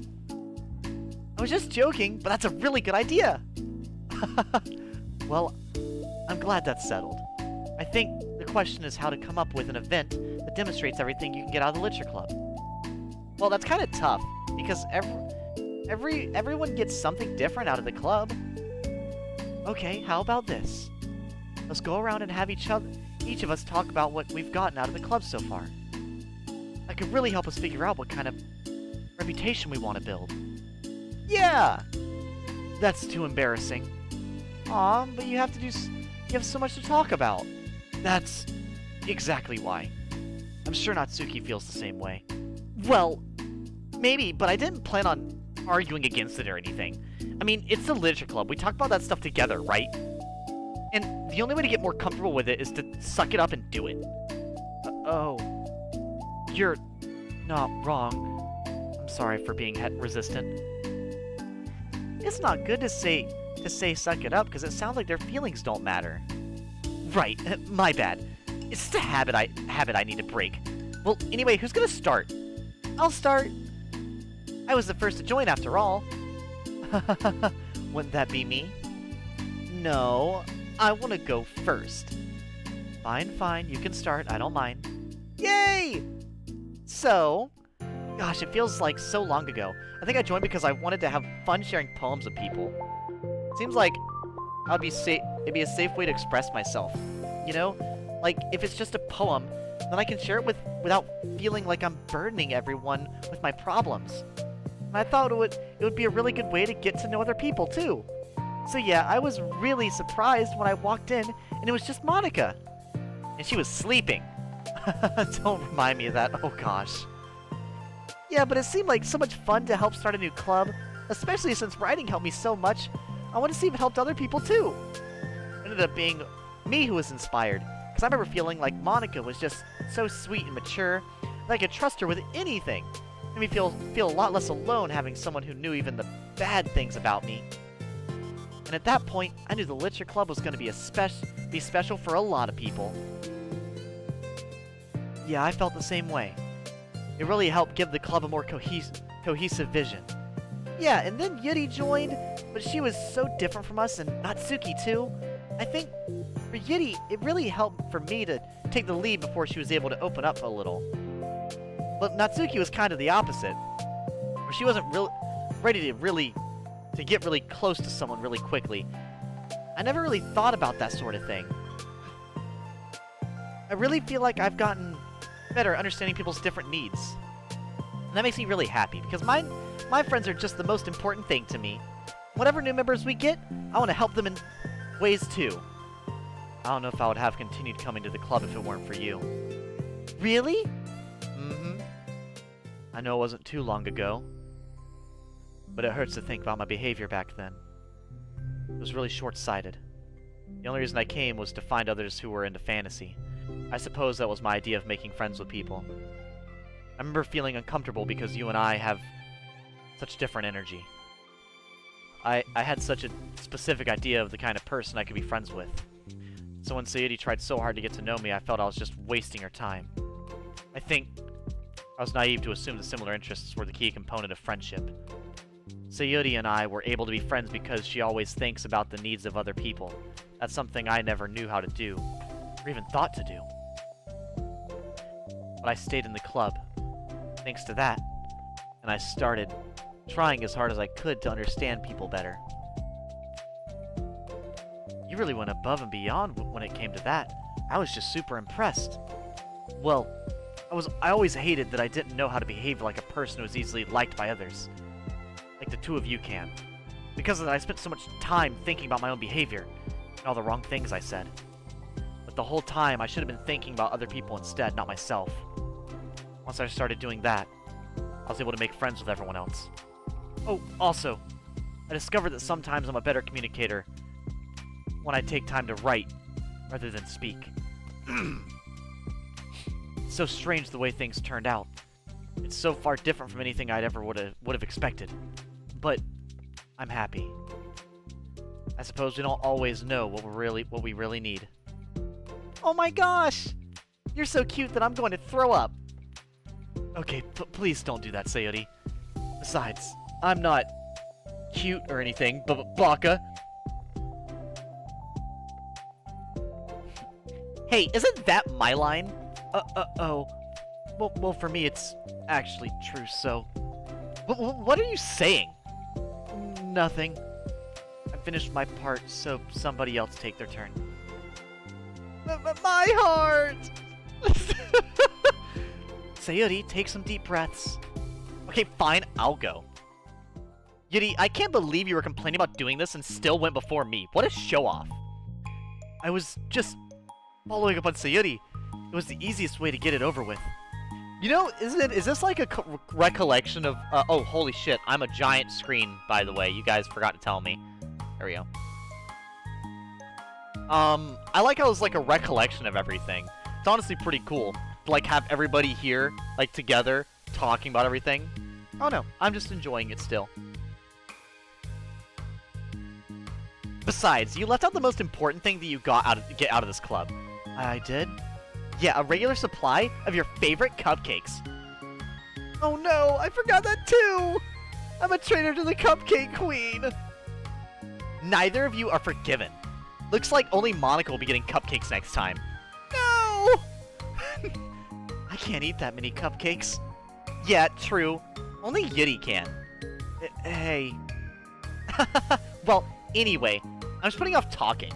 It's kind of hard to talk about this stuff. But I guess when it comes down to this, that I'm in a much better place mentally than I was when I first joined. And that's because everyone helped me realize that I had some really toxic friendships going on outside the club. It was honestly a really painful thing to go through, having to cut them out. It still hurts to think about. I'm sorry, Natsuki. It's fine. I knew it was for the best and I was right. I guess for me it's all about feelings. I was only ever ridiculed for having feelings, so I thought the right thing to do was just to ignore them. It took me a really long time to realize that it's not really how things are supposed to work. And I guess that's thanks to everyone who took the time to respect my feelings. And even when I was being, like, the biggest jerk. I'm really sorry for being such a jerk to everyone. I was really the worst. Natsuki's voice chokes a little. I was really the worst. We love you, Natsuki. I just hate that I was like that. Everyone did so much for me, and I could never do anything in return. That's not true, Natsuki. You've done a lot more than you think. This club really wouldn't have been the same without you, I mean that. I love her opening the eyes, waiting. Damn, Natsuki got the average male education about emotions. That's why she's such a mess. God damn it, Natsuki. You gotta feel... You gotta overpower your toxic masculinity. You can do it. We believe in you. Put the dress on. It's okay. You can get over it. Remember how judgmental I was when you first showed up? It was like I couldn't accept anything other than my own idea of what a literature club was supposed to be. Apparently that was more important to me than the opportunity to bring you some happiness. It really taught me that anything that makes someone happy is worthy of respect. You even inspired me to start playing piano. That's something that means a whole lot to me. There's no need to put yourself down. Okay. Natsuki wipes her eyes. You help me out a lot too. It's so much fun to have you around. You help me become a better person. Having a problem doesn't make you needy or inconvenient. It means that there's something that needs to be better for you, and you always deserve that. I agree. Seeing us have some of the same struggles made me a better person as well. I won't want to change anything about our time here. I don't think any of us would. I'm sorry, I got all dramatic again. That's all I wanted to say, so Monica can go now. There's no need to apologize. There's something I wanted to talk about anyway, because it made a big difference for me. I was always such a strict perfectionist who never took enough time to believe in the best of other people. I also love how, like, when Natsuki talks, everybody groups around like, Natsuki, woman, you're a mess. It's crazy. Natsuki is by far the biggest mess here, but you know what? That's okay. We'd have it no other way. But everyone kept proving me wrong. I made the mistake multiple times thinking that my way was the best for everyone. Or thinking that I was needed to solve other people's problems.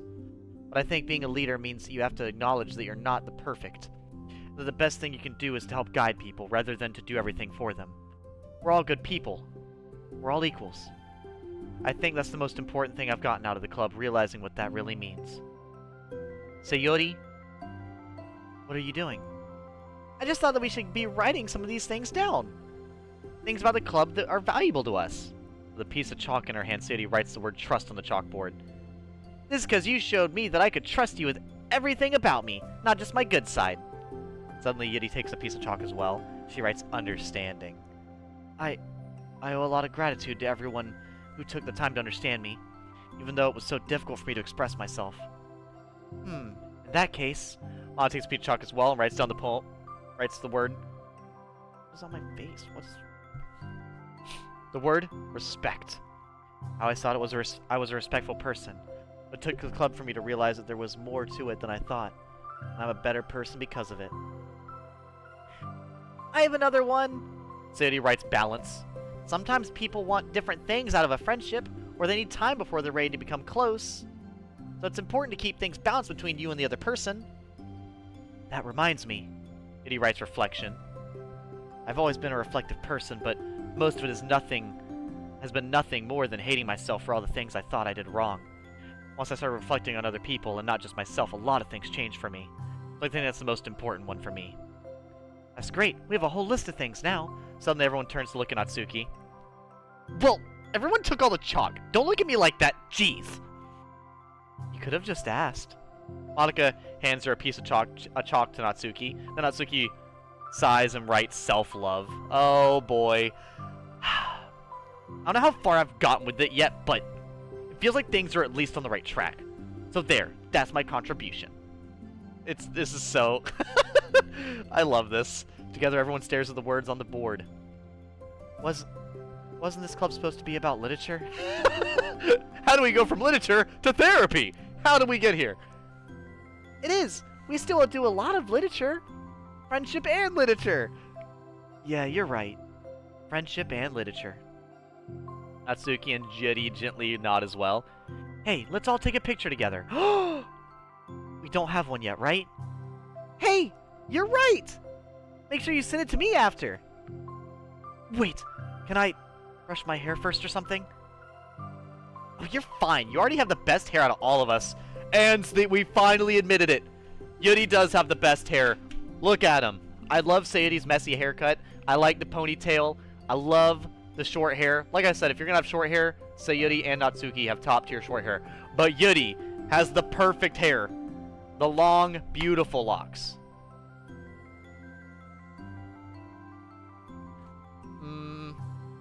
Everyone get together. I can't fit you all in. Okay. Okay, everyone, ready? And click! I hope it's good. I hope it's good. Please be a good picture. What? Are you not going to show me? You motherfucker. Also, Kit, you missed it. You missed the extremely emotional...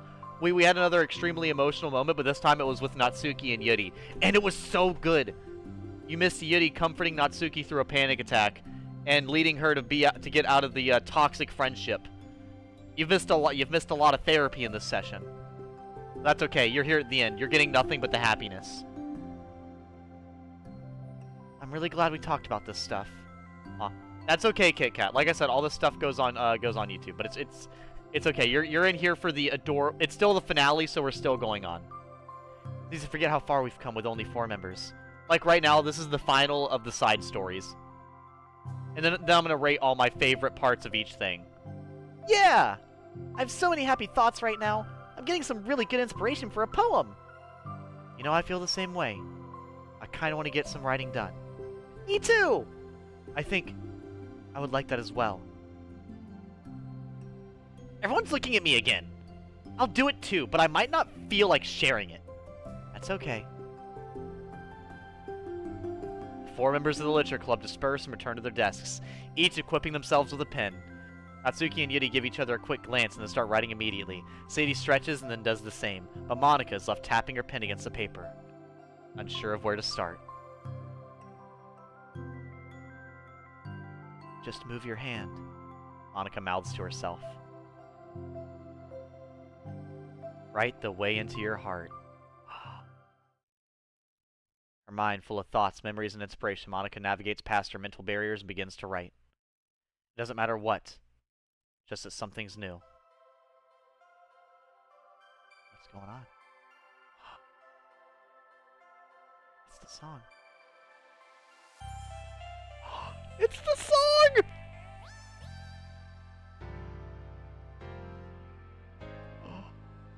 Is this the end? Oh my god! Okay, this fucking game, dude, is so good! Holy shit. Holy shit. All the people that worked on this. Unbelievable. I fucking love it. The fucking writers of this game did so goddamn well. I do not understand how, are these people like licensed psychiatrists or something? How did they write mental illness and, you know, problems with personality and friendships and everything so real?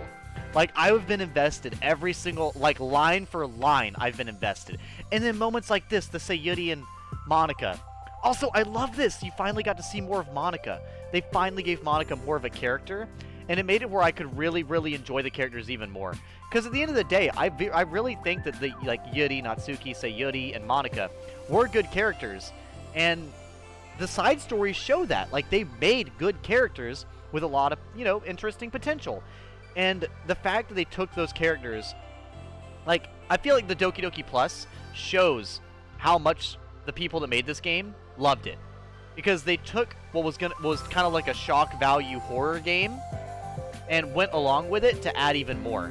With, you know, the true ending that you can get, this, and then eventually the side stories, the illustrations, and stuff like this. The little figurines I have, and, you know, all the stuff relevant to the game. Like, I just see the love, man, in the artwork, the soundtrack. Like, it's just...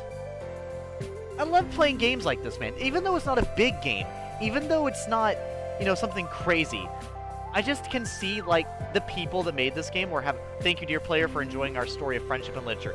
And thank you, chat, for coming on probably the most personal journey with me I've ever had on stream. Made with Love by Team Salvato. This game was extremely personal. It was impossible to talk about this game without being that might be my favorite picture. I like that one. I'm kidding. It's probably not gonna be my favorite, but I love that one. That's a good one. Ah, friendship and literature! So we don't have all of the achievements quite yet. We're about to, but...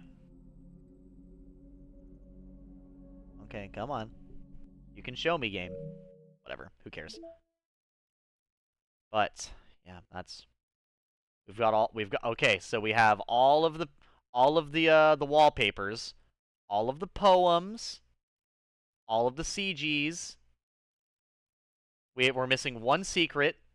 We have all the backgrounds, and we have all but one of the sketches, and we have all of the promos. And then we have, I'm pretty sure, all the music. I think we're missing 2 achievements. Or no, 3. Yeah, we're missing 3 specific ones, which is all the achievements, getting all the secrets, and, yeah, which we'll try to do that here in a minute. But, before I work on that, I'm actually probably gonna say, actually, I'm probably gonna use the bathroom. Here, you know what? While this loads up, and we... God damn it.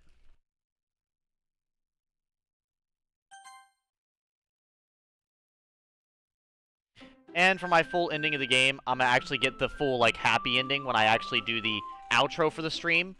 But I need to, Oh boy.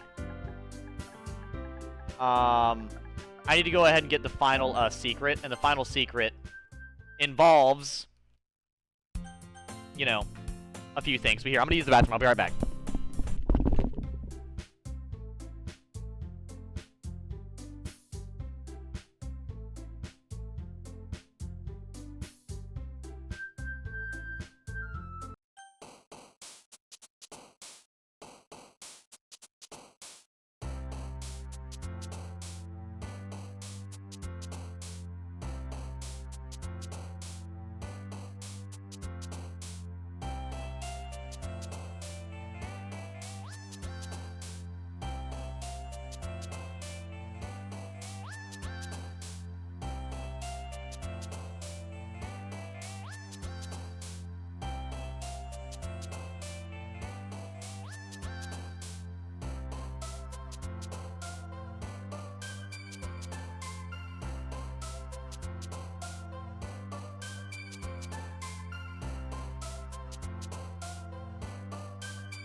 Okay, but I'll go ahead and try to get that final secret, which I think the final secret is just a random chance while we're in here. Yeah, I just have to randomly get the secret. I'm actually going to look up that other thing as well real quick while we're doing this.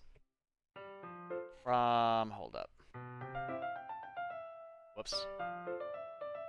How to get the emails in Doki Doki Plus.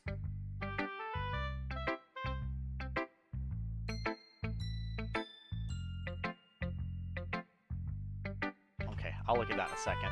That's okay. But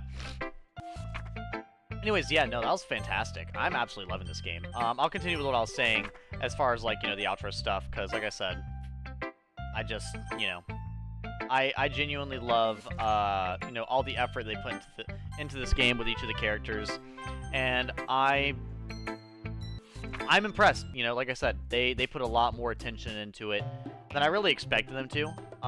Because, like, whenever you first play the game, I guess, and it has, like, that very, very, like, the game's already in depth with, like, the fourth wall breaking, the file relevant stuff, you know, the saving and loading, the dark stuff, the undertones, the realism of mental illness, and the way the people, like, you know, talk and react to certain things. It's pretty impressive. The fact that they took all of that, like, you know, stuff and kind of put it into, like, this as well, and then they went out of their way to do the side stories. Like I said, the side stories all have, like, you know, you're no longer burdened by the main character's POV. You're now actually gifted the ability to perceive it like you're watching a show or something. You can actually see what's going on without everybody needing to talk to you. You can just be part of the situation, basically. And I think with that, I'll say this isn't new though. Yeah, whatever. But yeah, and I feel like the side stories were just really well made. Now there were ones that were better than other ones, but it took me a minute. But as I went forward, I realized that they were all progressively building up, you know, to the next one. Like, I didn't realize that they were actually in order at first, because I thought it was like, oh, okay. Like, when I first saw it, I was like, oh, okay, it's probably just gonna be, you know, what, just random fucking nonsense. I was like, yeah, it's gonna be, you know, oh, they go out and do this or whatever, and maybe your side character joins along. But then I found out it was actually about the creation of the club and how the characters were like coming together and everything. I feel like that was pretty nice. Like that added a little bit for me. We do have to make it all the way to the second go around in this game. You kind of have to make it to the second playthrough basically to get the crazy secrets to pop up, because there's one secret that we need to get, and once we get that secret, I'm pretty sure that gets us all the achievements at one time, and then we're gonna basically use that to carry us the rest of the way. Which, yeah, I'll just keep talking while this kind of goes through. Anyways, yeah, like, I really gotta respect him on that, for, like, the realism of everything as well. Like, it just made it nice. And even, like, the one we just watched today, you know, the side story of involving Natsuki and Yuri, and like a lot of the long dramatic pauses and like the pacing was really, really slow, but the way they went about it, it made it very what was it? It made it very, like, I guess you could say, just, this is terrible for me talking while this is happening. It just made it very, I don't know, like, I didn't get taken out of the moment. Like, I was very much part of the moment the entire time. Like, I was never going like, oh, this is weird, right? Like, I could actually perceive it as, like, this makes sense.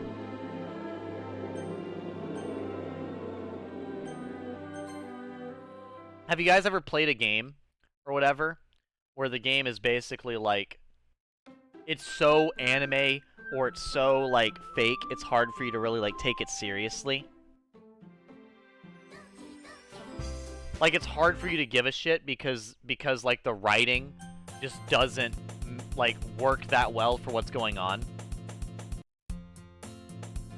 It's like the pacing of the writing is just too fast-paced or awkward, in a way. Like, I feel like I've definitely watched some anime and stuff like that that has some really awkward pacing. And I feel like what I usually like best is, okay, I've definitely seen that one before. Great. As far as I understand, all those are completely random as far as popping up. You just have to hope they pop up. Which is what we're waiting for. We're waiting for a random one to pop up. I'll double check just in case, but...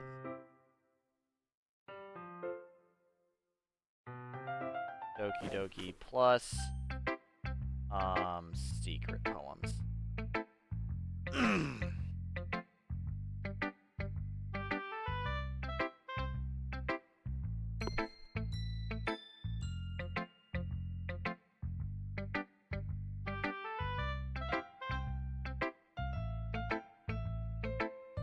These secret pictures in Doki Doki Literature Club Plus are poems that appear during key moments in Act 2, but it's random which one appears. This means multiple full resets of the game are required after Act 2 to try and unlock all of them.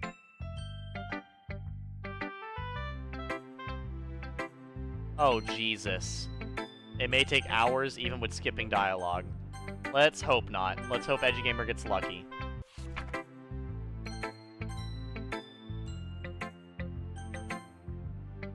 We shall see. Well, you know what? Here, I'll save. We'll look at the ones I have, and then we'll come back. So what ones do I do and don't have? Let's see.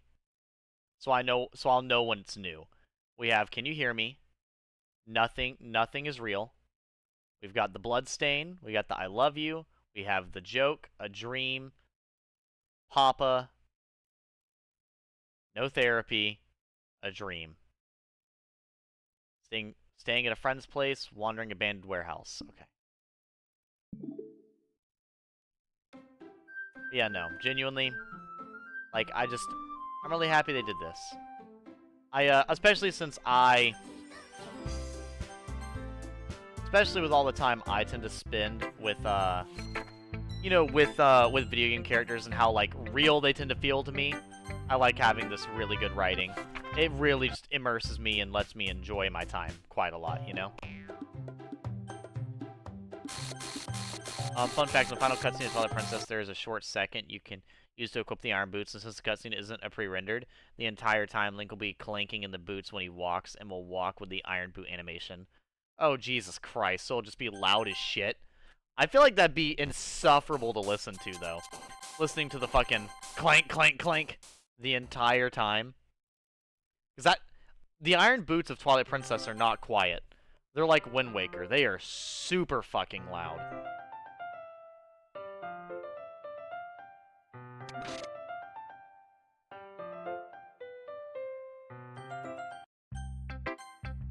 So, it's a pretty cool tidbit of knowledge, though, that I did not know about.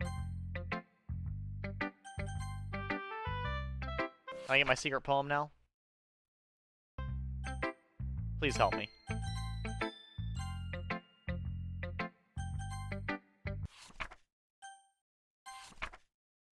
Happy thoughts, happy thoughts, happy thoughts, happy thoughts!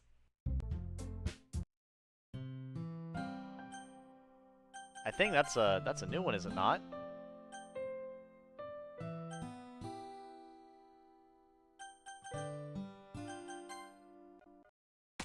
Yeah, I think that's a new one. I believe. Have we finished Twilight recently? No, we've not. I have not finished The Legend of Zelda Twilight Princess recently. The most recent thing we did on Final Fantasy, Legend of Zelda Twilight Princess was the Water Temple.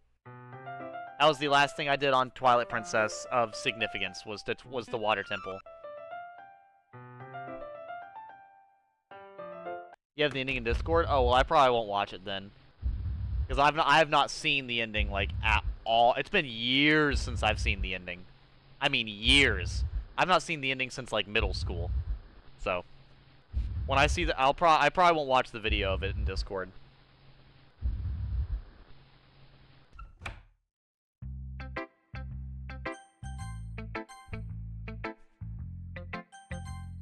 Yeah, so... Just Monica. Just Monica. Just Monica. Just Monica. Serenity Forge. Team Salvato. Just Monica. Fucking so stupid. Okay, chat. As far as rating glitches in this game, that's my favorite glitch by far. That is the best glitch. It will never not be the best glitch. Yeah?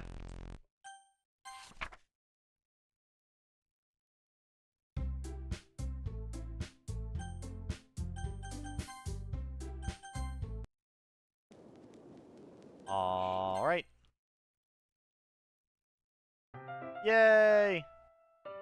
The fucking do do do do do do do do do do. Oh, wow, wow. Also, the pixelated blood is crazy.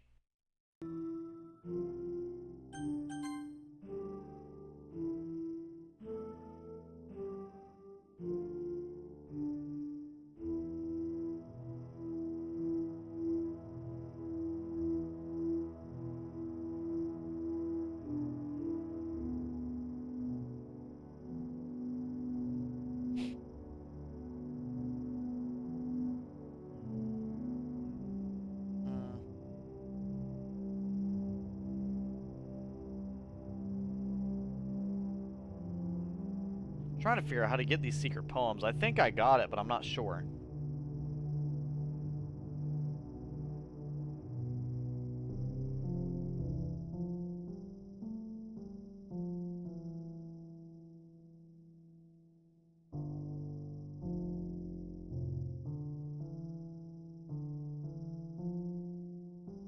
Oh, this one's gonna make me go through it.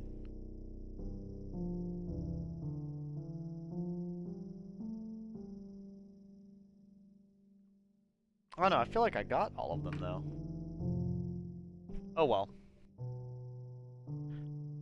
The dialogue is supposed to be gibberish, right? Oh yeah, the dialogue is supposed to be gibberish.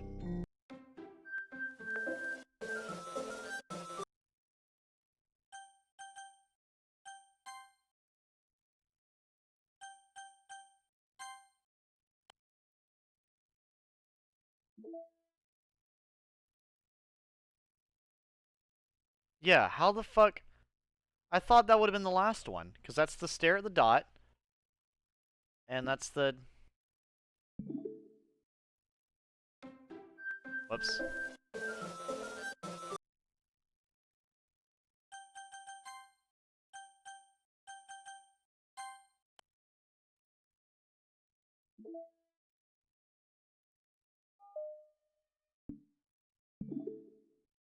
Weird. Maybe I gotta beat the playthrough while that one's being there. I'll let her do that.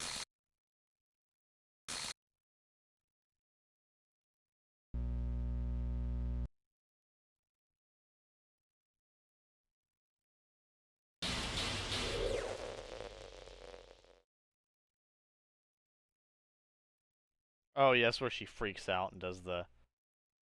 Yep.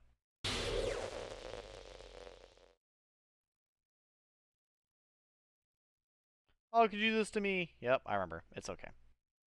It's okay, Monica. It's okay. You're fine. You're fine.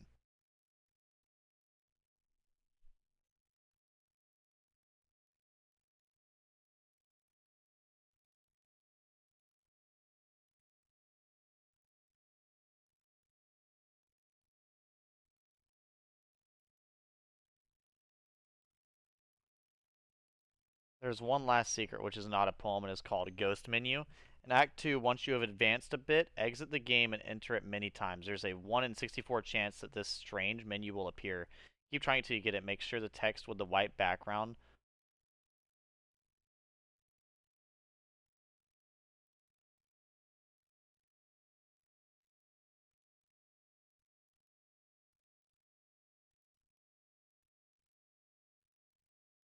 Oh, I think there's a last secret I need to get. Okay.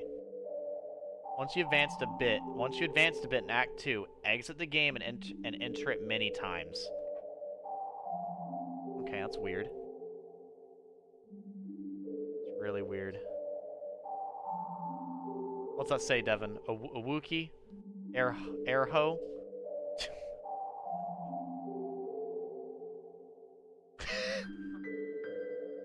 Or Feffany Pfeffer?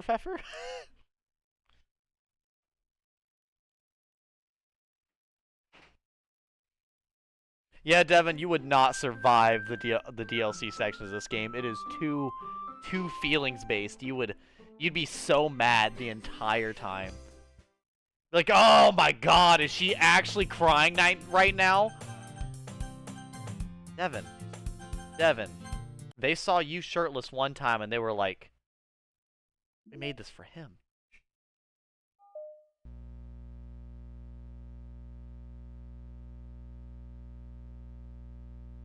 I don't know, what does chat think of this game? Since we're since I'm kind of just finishing up my playthrough right now before I do the final, like, little last thing of the playthrough. While I'm doing this, what was chat's thoughts on this video game? Like, you know, initially, first time ever seeing it. What were your thoughts on my playthrough of it? And, you know, the characters. Like, what was chat's thoughts? I would love to have a little bit of this discussion while I'm, you know, kind of going through these different menus.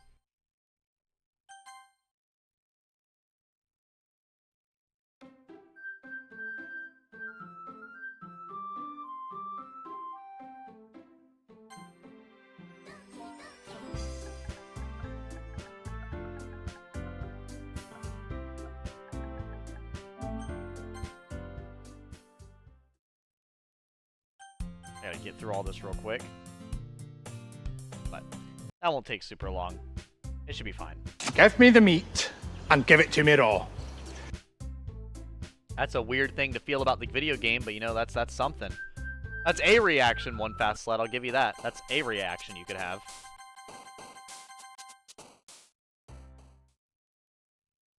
That's a strange reaction, to be honest. Like, I personally wouldn't expect that, but you know, that's alright.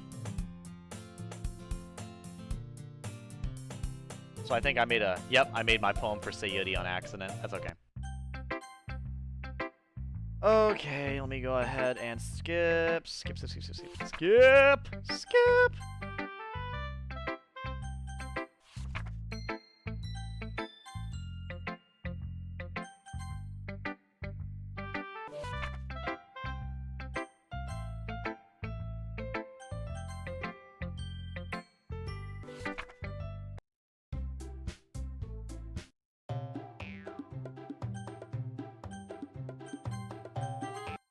Okay, let me go ahead and get through this. Yeah, because honestly, like I said, I had way more fun playing this than I really thought I would. I really didn't know how much fun I would have playing a visual novel on stream. Because the thing about streaming a visual novel, you know, it kind of comes down to, like, a lot of, like, the stream is me reading it, you know? And I feel like that... I don't know how fun that is to watch, to be honest. Like, for you guys watch me play a game like this, is it still entertaining to watch? Like, are my reactions and commentary still interesting, even with it being so sparse, because of me voice acting and reading for so much of it? Or is the entertainment value kind of really taken down a notch because of the, you know, the voice acting from you is what makes it? Okay, okay.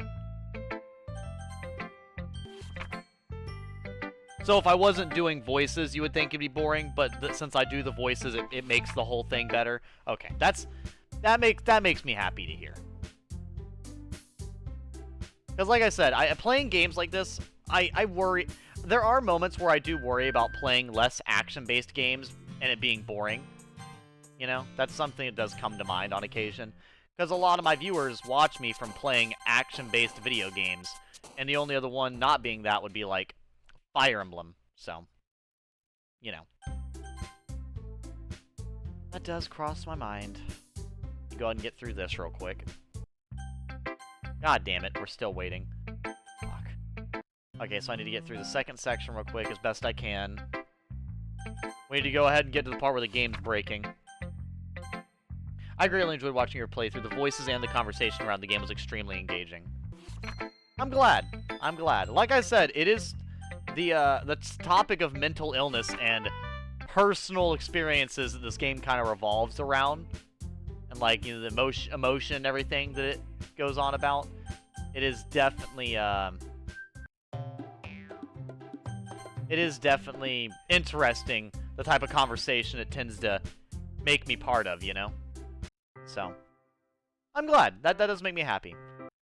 That encourages me to continue, you know, testing the waters with other games, less action-based. You play Zelda, bro. If we were allergic to something like that, allergic to something that wasn't straight action, we'd be bored as fuck. I mean, I guess. See, I feel like I don't really need a shit ton of action to be entertained in my video games. Maybe that's why it doesn't seem that crazy. Because, like, you know, when I think of a lot of action, I'm like, oh, yeah, Dark Souls. But then the average person is like, Ninja Gaiden 3. Like, you know, ridiculous. Or I think, what's another one? Well, Devil May Cry is another one, right, Devin? God of War. Games with, like, extreme amounts of action. Like, just constant fucking crazy shit. Well, yeah, that's what I meant. Good God of War. Did I say that out loud? I'm kidding, I've never played God of War. Yeah.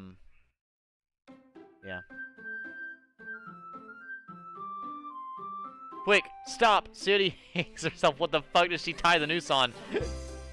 It needs an anchor point! It doesn't make sense! We can see her ceiling. Where's it tied at? I mean, that's fair. That's a fair question. So, I actually did have a realization. Now, it's probably not going to be anytime soon, but since I own the first 3 Devil May Cry games, since Devin showed me a video that involved a meme from Devil May Cry, how does chat feel about me playing that at some point?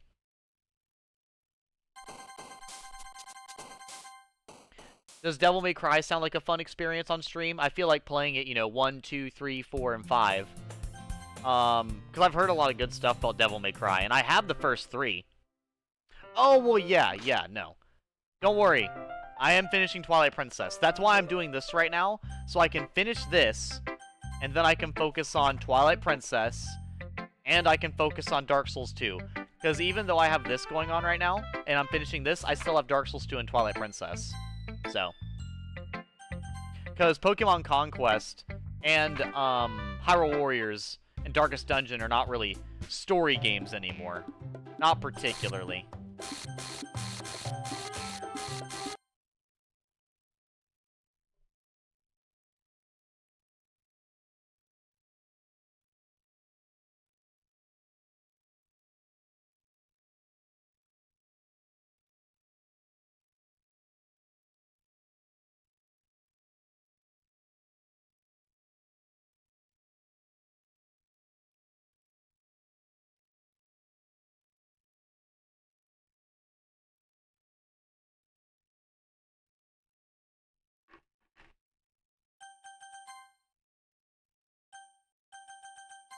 Oops. So I need to open and reload the game. Yeah. Weird.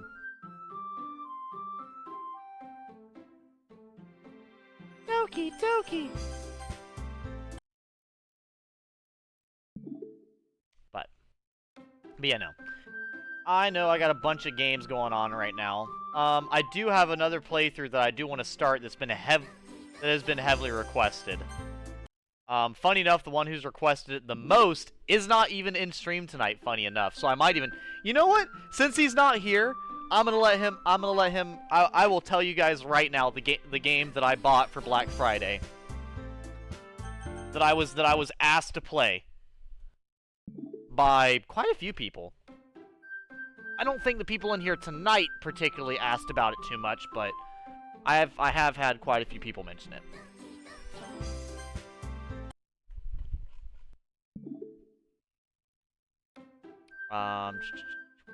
So Baldur's Gate 3 I did not get because I could not find it on sale.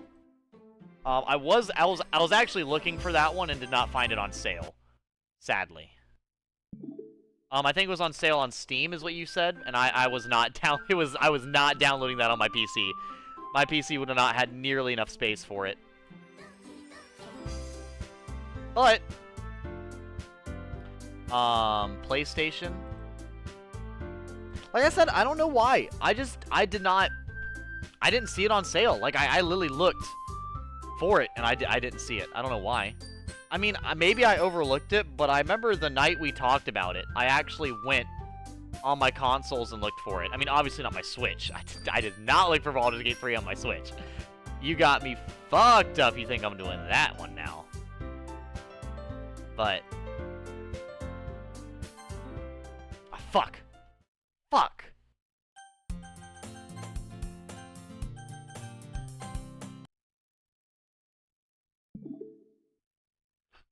It's still on sale, actually.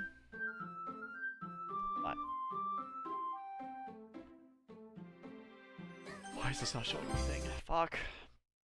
Show something different, please. You know what? Here, I will look it up right this second since we're talking about it. Doki Doki. Since we are mentioning it, I don't mind looking it up.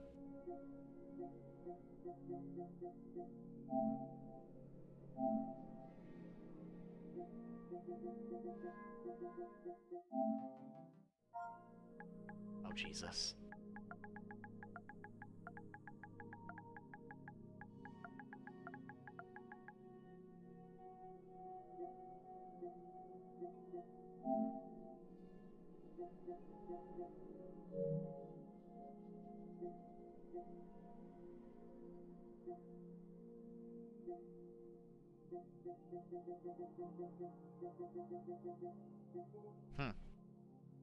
Yeah, I don't think it's on sale anymore.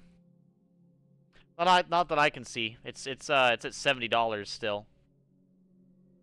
Like I said, I feel like I looked for it, and this is Baldur's Gate 3, from what I understand. I recognize the two of the characters on this screen. I recognize the vampire and the, I'm assuming, half-orc. Yeah, this is why it's always said $70 for some reason. No idea. But well, you guys just saw a very clear glimpse of my other game. Well, it's already been spoiled. The game that I went and bought was Final Fantasy VII Rebirth. I missed you. Aww! That's so sweet, thank you!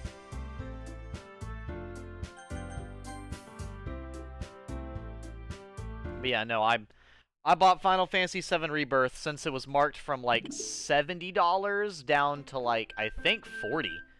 And technically, yeah, no, I think I found it for like, no, like 35 actually, like $35.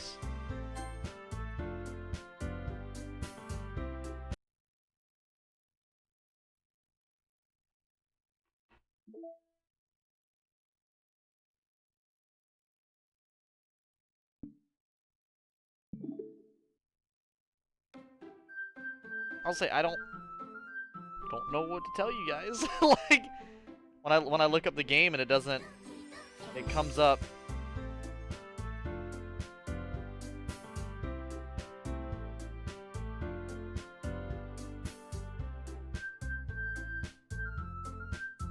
Yeah, see, like, I don't even know where you're looking this up at.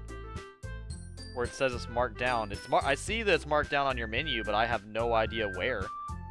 That's strange. It's really strange. It's really strange. Oh my god, show me the menu, please. Don't forget to back up Monica's character file. What? Little. Why would I back up Monica's character file?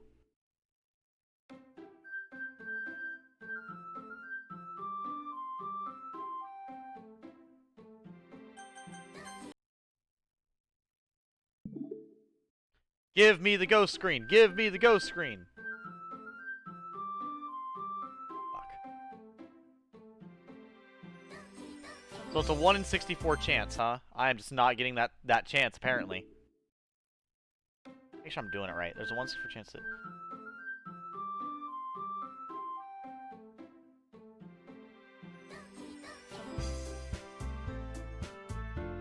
Oh my god, I hate it when my controller does that. Last secret, which is not a poem, is called Ghost Menu in Act 2. Once you've advanced it, play with me. Nice. It's a bit. Exit the game and enter it many times. Can I? Thank you. Make sure the text with the white background, the warning changes. Signal that you are in the right place. Once it changes, don't worry if it says the previous message again. The idea is that from time to time it will say something different from what it normally says. When you get that strange menu, click anywhere and it should close by itself. You've got the last secret. I don't understand.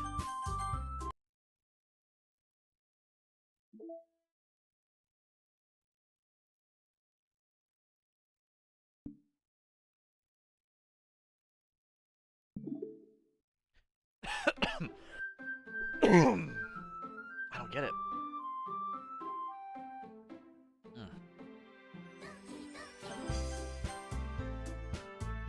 I feel like I've already gotten it, but I don't know. Like, I've gotten different words already.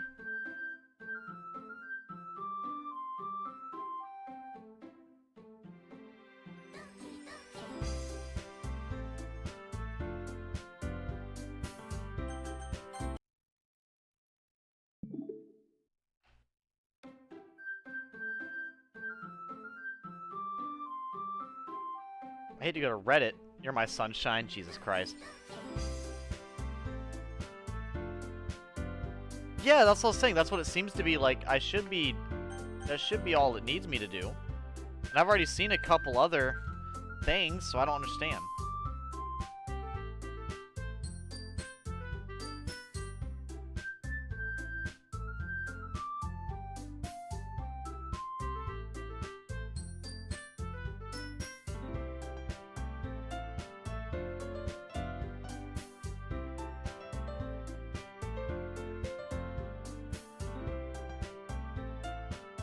Dude, can we stop with the Best Buy ads? I'm just trying to check what I'm missing. Nope, that's not correct. How to get all pictures. Not help me either. What the fuck? What am I doing wrong? God damn it, game. Can't you just help a motherfucker out, please?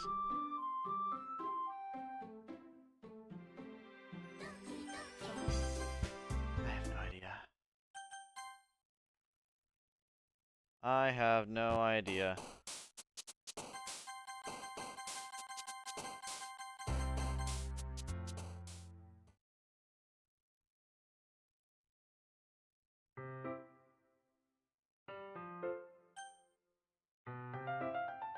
Hate the PlayStation remote sometimes. Pisses me off.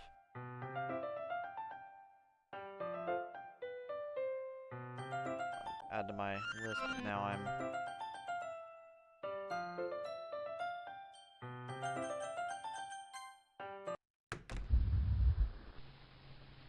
Can I...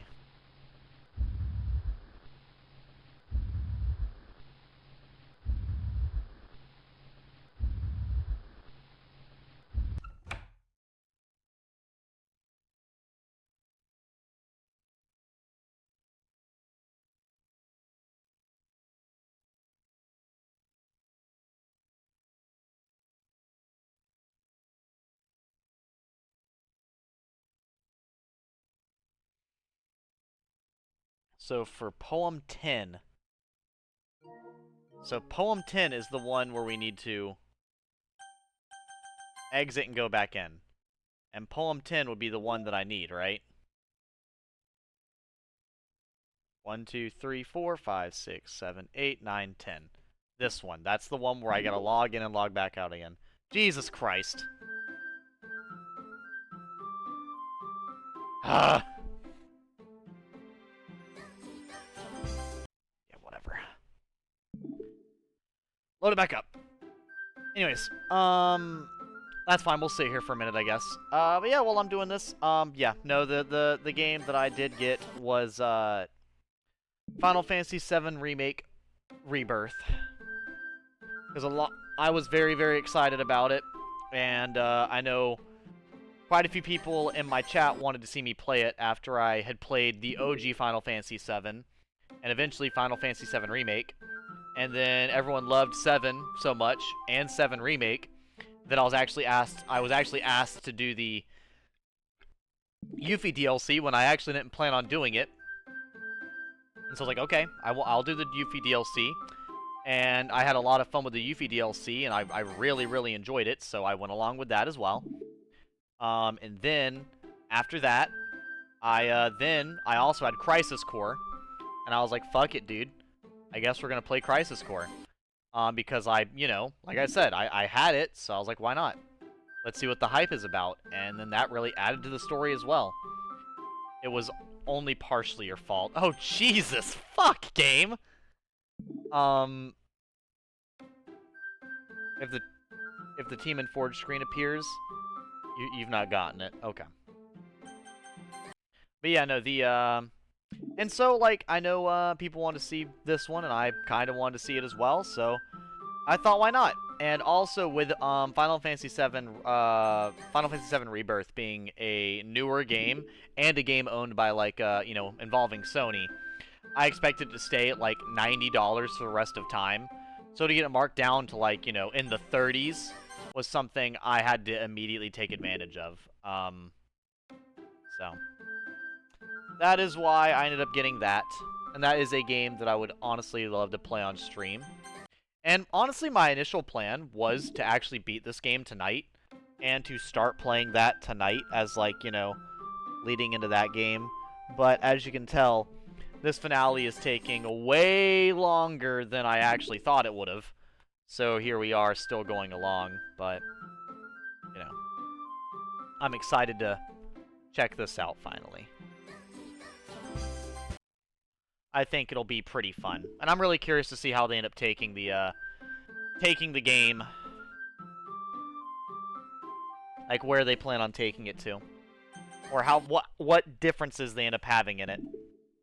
Because with how good the Final Fantasy VII Remake was, I can only imagine how fun the actual that game is going to be.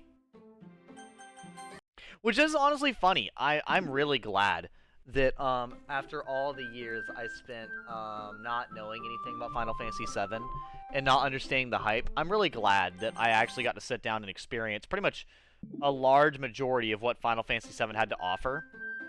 And, like, understand why there was so much hype about it, And to then... Fuck.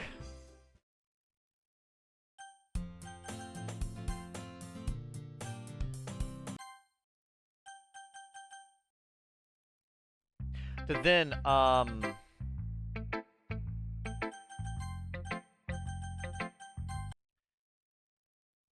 to then actually, to go and... Nope. To then and actually go and play the remake and the Yuffie DLC and everything, and to, like, just experience all of it. I just love it, man. Like, I am in love with the world of Final Fantasy VII now. Like, I won't say that I will say, I do love the world of Final Fantasy VII quite extensively. It might not be, I may not love all the characters nearly as much as, maybe 13. But I feel like with the Final Fantasy VII Remake, I could end up enjoying it more. Because at the end of the day, I do have to take the nostalgia goggles off whenever I talk about video games. I am not really a believer in nostalgia is important, But I think when you talk about games being like some of your favorites, I feel like nostalgia should like kind of be ignored to a degree. Because I feel like nostalgia just really... The fuck was that? God damn it, Devin! I'm so mad at him right now. I'm so mad at him right now. I thought I got the fucking achievement. I'm pissed. I'm pissed now. Ugh. You know what?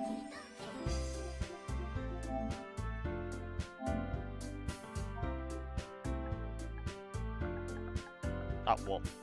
No, nope, not that.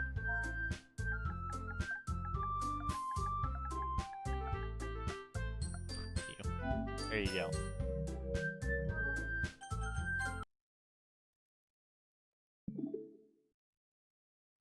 God damn it. Fuck! Ugh.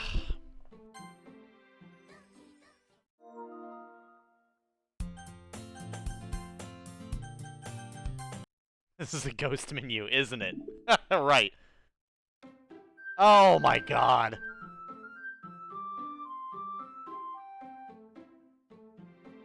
Doki Doki!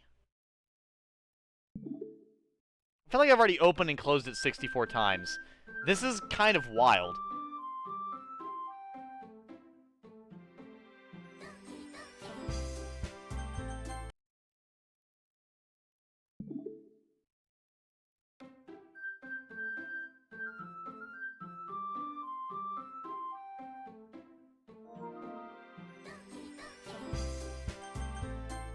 I don't mind RNG, but this is ridiculous, bro. Holy shit.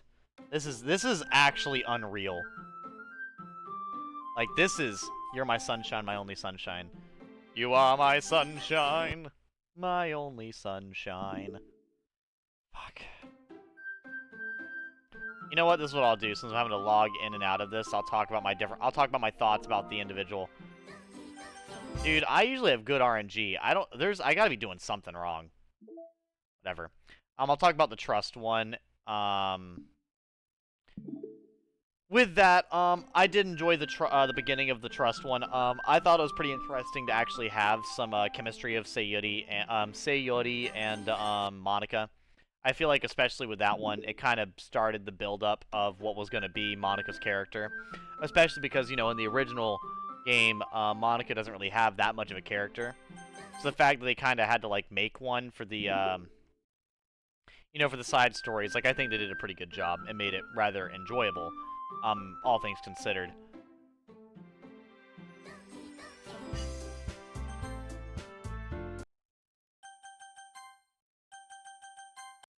Maybe I need to exit the game from the save point that's after what I'm going to. Maybe that's my problem. Maybe I need to literally, like, be inside that part of the game for it to work or something. I don't know.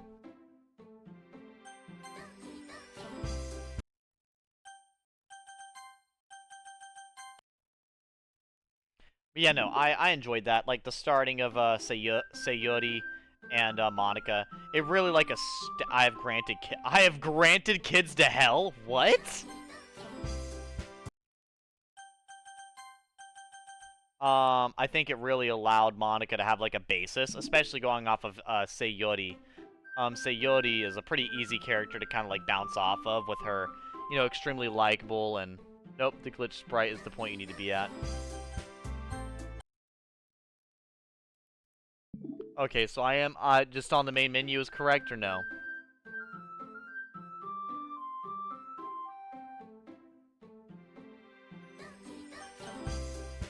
So, is this where I need to be? Like, this is unbelievable. I have never had such bad RNG in any video game ever. But, yeah, no, I think they did a good basis for Monika's, character, especially starting with Sayuri. And I like that going off of that, they showed, like, you know, the slow progress of the stories alongside them. And I think Monika and Sayuri had more chemistry than I expected them to. And then, you know, Sayuri and Yuri, them together, I think it was really interesting to see the clash of a character that didn't really want to be bothered with a character that, you know, really wanted to be close with somebody, and it kind of, like, you know, kind of fought back against each other in a very interesting way, having, like, because it is kind of a tragic thing, you know, like, the one person doesn't want to feel so forced, while the other person doesn't want the other one to feel, like, left out. Like, it's funny how, like, the good intentions like that could really pave for such conflict, and I liked the almost kind of, like, realism baked into the interactions like that. I've granted kids to hell, haven't you? You've granted me to hell, apparently. So I think the second side story was really, really good as well. That one's actually got probably one of my favorite pictures as far as, like, the things here. I feel like, yeah, here, which was really, really sweet. I think that was actually probably the most emotionally taxing one for me to read out of all of them. I feel like, like I said, I relate the most to Sayuri and Yuri, Sayuri and Sayuri and Yuri, and that kind of, like, it kind of made it, like, super emotional for me to, like, kind of go through. And if I remember correctly, when I actually did do that side story, I legitimately had to get up and walk away for a moment, just because it was making me that emotional while reading it, which is, I mean, like, it's just impressive, honestly. Which really led up to a, what is it? What was the next one? Monica and Natsuki. But yeah, which really led up to a super emotional, like, climax where, you know, say Yori was comforting Yuri, and it just, like I said, it was beautiful, but it was a very difficult and thing to read, especially with how real it was with everything, being, say, Yuri's depression. I missed you, nice. And Yuri's problematic personality, just really clashing. And that moved into, like, you know, the Natsuki and Monica, which was a wonderful mess, having, you know, it was really weird to see, like, Monica really discrediting, manga like that, you know? Because, like, I thought it was really dumb for her to, like, discredit manga so, like, blatantly. Like, I felt like, I feel like she was missing, like, a really good reason to, you know, discredit it, but I feel like that was the problem. It's like she didn't really have a...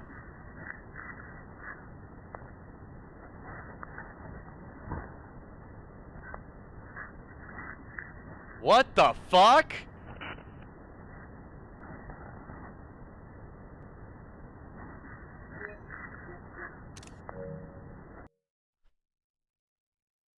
Okay.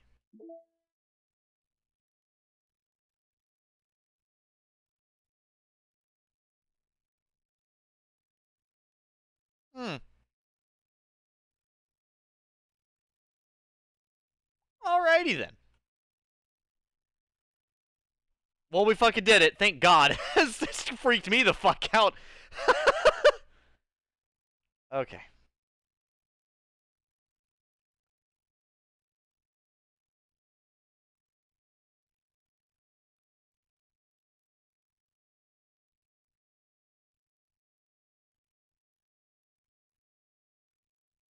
Mm.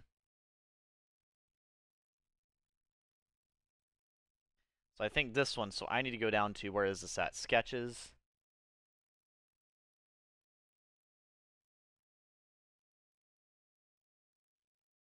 Promo pics. Sketches. So 85, 86, 87, 88, 89, 90, 91, 92, 93, 94, 95. Wait. 85, 86, 87, 88, 89, 99. I need 99. Skip Monica while she's talking. Really? It's kind of funny. Yeah, I'll go do that real quick.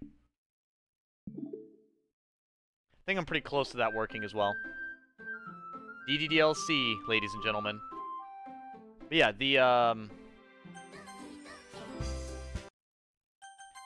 yeah, I personally, I really like how they had Natsuki and Monica kind of clash a little bit, because I really wouldn't have thought of too many ways for, like, Monica and Natsuki to clash. So it is interesting they kind of went with the whole manga thing. Because when I actually asked myself, like, people that are really into, like, the higher forms of literature, I feel like they probably would have a few issues with, a few issues with, manga. Like, you know, even nowadays, like, I feel like when people ask about, like, reading and everything, and I'm like, oh, yeah, actually, that's a great example, like, with my own father, right? My dad, my uncle, and my grandfather read a lot, and I like to, oh my god. Yeah? Yeah? Yeah. Okay.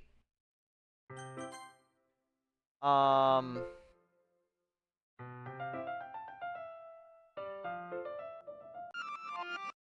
Yeah, for me, right? No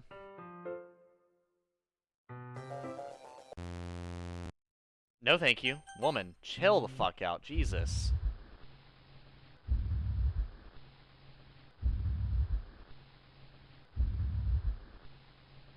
Uh-huh.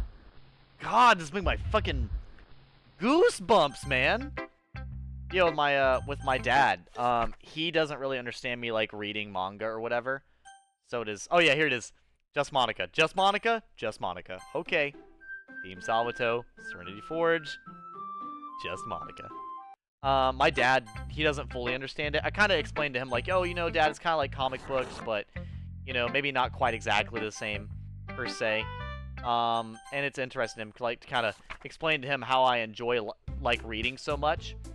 But it's not particularly the same, like, type of, that's creepy as fuck. You know, it's not exactly the same, per se. And no. But it's cool that... It's cool that, like, that's a very, like, real thing, you know? Like, a lot of people that read higher end literature, which is my grandfather and my uncle and my dad do, to how they would kind of, like, look at manga and stuff and be like, what the fuck is that? You know? So it's kind of funny how relevant that actually is.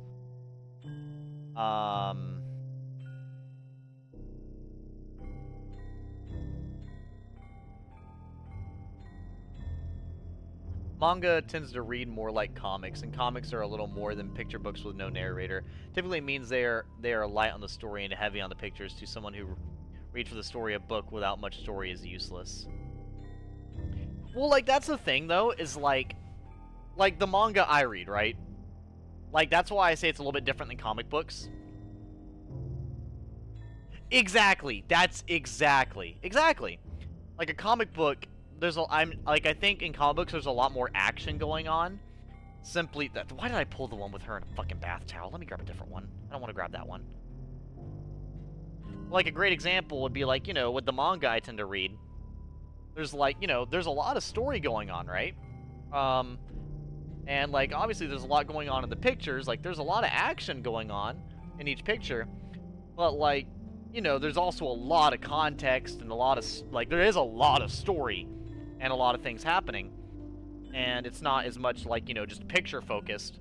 But you're right, that's kind of why manga ends up being, like, instead of one book, it's like 30 books. So it's like, you know, I have, what, 16 mangas of Don't Toy With Me, Miss Nagatoro? If it was a light novel, it would only be, like, what, 2 books, maybe? If that. So, it's, yeah. It's pretty impressive. Honestly, it probably wouldn't even be a whole light novel yet, with only 16 manga.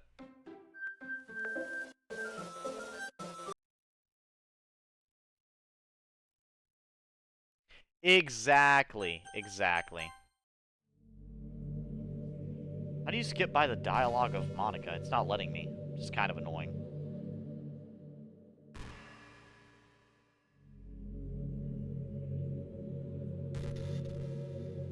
But yeah, no, that's the main reason I like manga. And that's probably why I never got into comic books. I didn't get into comic books because it was like you said, it's a lot more faster paced, and it's, you know, there's a lot more just kind of needing to happen instantly. While with the manga that I read, it doesn't have to be jumping from thing to thing, action to action, and that stuff. And which, and people aren't wrong for liking those things, not even a little bit. Like, they're good and they're interesting. But, you know. So I need to skip over the dialogue manga?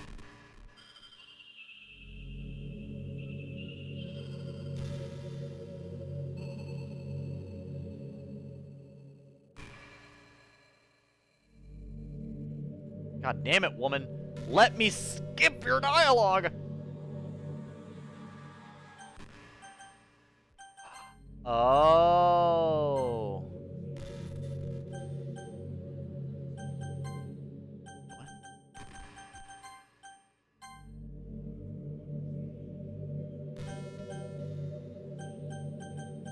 Oh, it's not letting me. Weird.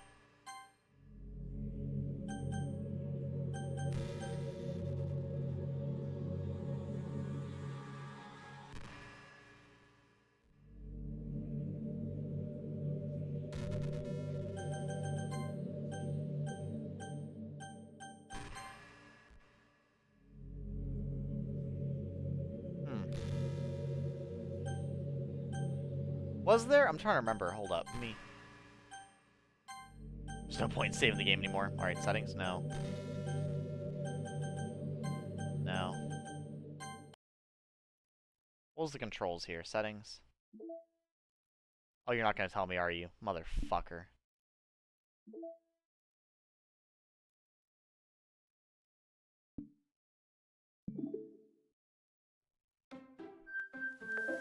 That's fine. I can start pressing buttons and figure it out. Let's see.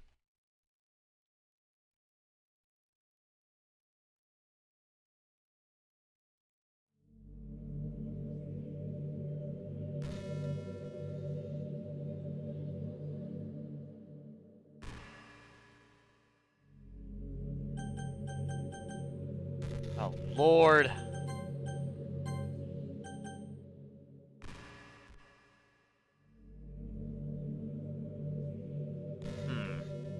It's not letting me skip anything.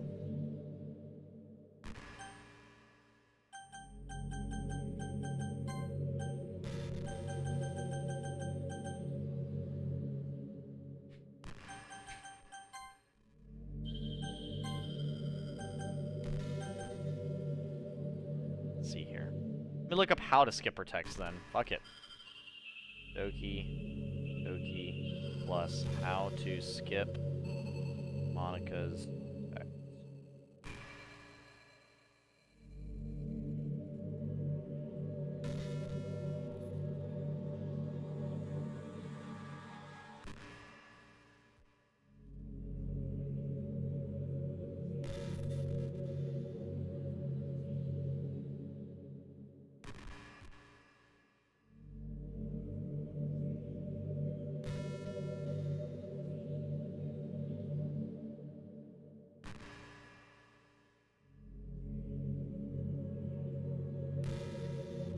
I think we have to get out of this and then into the next part, so that's okay. I'll keep talking to you guys about stuff. But yeah, no, like, manga. I'm really big into manga, but I don't think I'd ever actually read any, like, comic books or anything. I gotta remember, I was talking about the different side stories. We ended with Natsuki and Monica.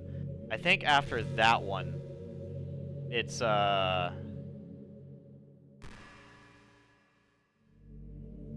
Natsuki and Yuri, right? I think so. Which is pretty good. Natsuki and Yuri. I can't remember what that one is about. I'd have to look at the picture for a second for me to remember exactly what it was about. But I do remember it to some degree. I just need to remember. I think it was about how Natsuki was thinking that Sayuri was forcing herself to like the same things that Natsuki did. But Sayuri was trying to explain that they can like the same things, you know? Like that they're able to enjoy the same things regardless of what's going on. Or sorry, they're able to enjoy different things and have similar hobbies, etc.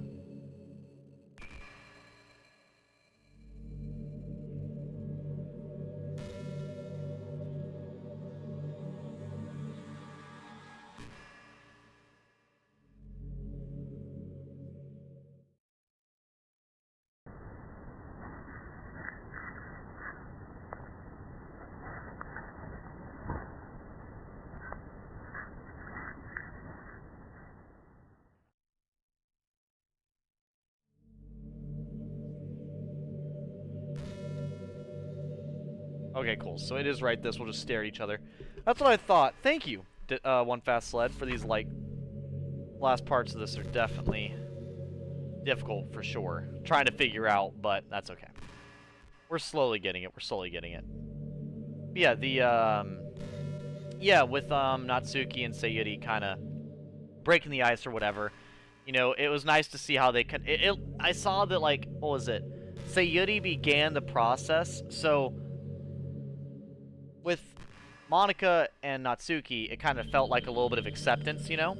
While with Sayuri and Natsuki, it kind of showed like, you know, how she was a little bit. It kind of started the process of like Natsuki being like more open, and then after that one with Monica and Yuri, that was where like trouble was happening, and like it allowed Monica to kind of like mediate Yuri to be more open to allow her to better maintain like stuff with Natsuki, which really, you know, helped Monica as a leader, and, you know, helped Yuri as far as like, you know, being able to process her own emotion and communicate them. Oh, I don't mean that like I'm bragging or anything. Are you trying to fast forward? I'm not boring you, am I? Oh gosh. Well, there's nothing to fast forward to, Edgy. It's just the two of us after all. Aside from that, this doesn't really exist. Time doesn't really exist anymore, so it's not even going to work. Here, I'll go ahead and turn it off for you. There we go. You'll be a sweetheart and listen from now on, right? Thanks. Now, where was I?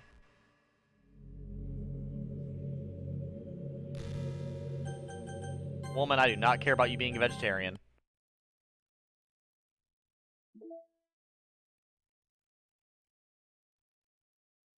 Oh, thank God we got it. Okay. So now that I have all the pictures, I will talk about my favorite one of all of them. Um, so my favorite wallpaper. We have a lot of good ones in here. We got the basics, you know. They're all pretty normal. This one's adorable. We've got these ones here, which are pretty cute. This one's really good. I love the ones we... Oh, wait, I wasn't done talking about the side stories. Here, I'll talk about the side stories, and then I'll say which one's my favorite. Yeah, and then we end up with self-love and then equals. And self-love, as we saw today, this is all about, like, making Yuri be a little bit more open with her feelings after, you know, all of what was happening before. And then at the end, self-love was about Yuri and Natsuki learning to love themselves a little bit more and help each other as well, which was really, really good for both of them. And honestly, I think that my favorites were Sayuri and Yuri, alongside Natsuki and Yuri. And Equals was pretty good too. We saw it was just kind of a culmination, finishing up the whole side stories.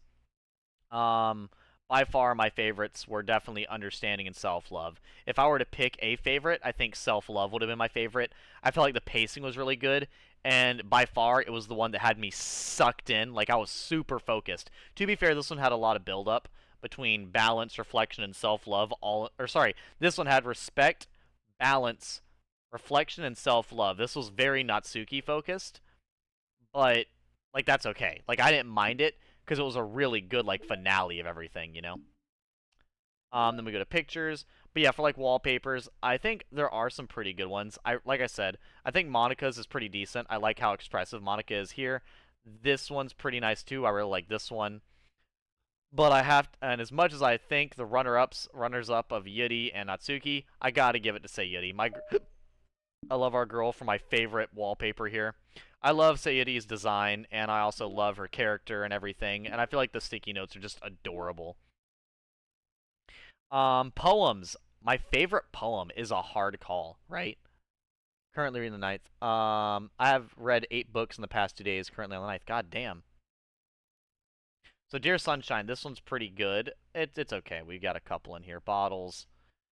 Oh, yeah, bottles. Take my hand, become the flower.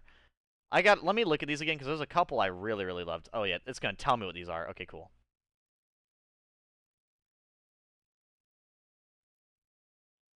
Oh, boy.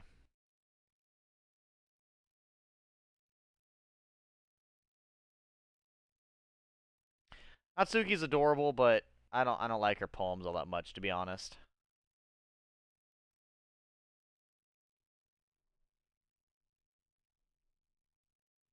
Hmm.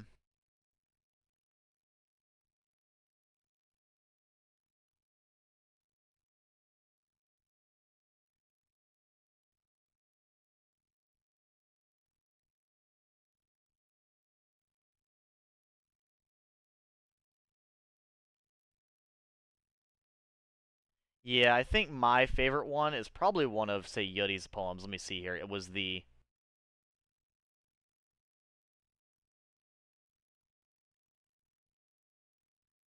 Yeah, I think Sayuri's second poem was probably my favorite. This one was really, really good. Yeah, Bottles. Bottles was my favorite poem by far. This one was really, really good. Dear Sunshine might be a runner-up, but like I said, Sayuri wrote probably my favorite poems, but like these ones are good. Bottles, I think, was my favorite.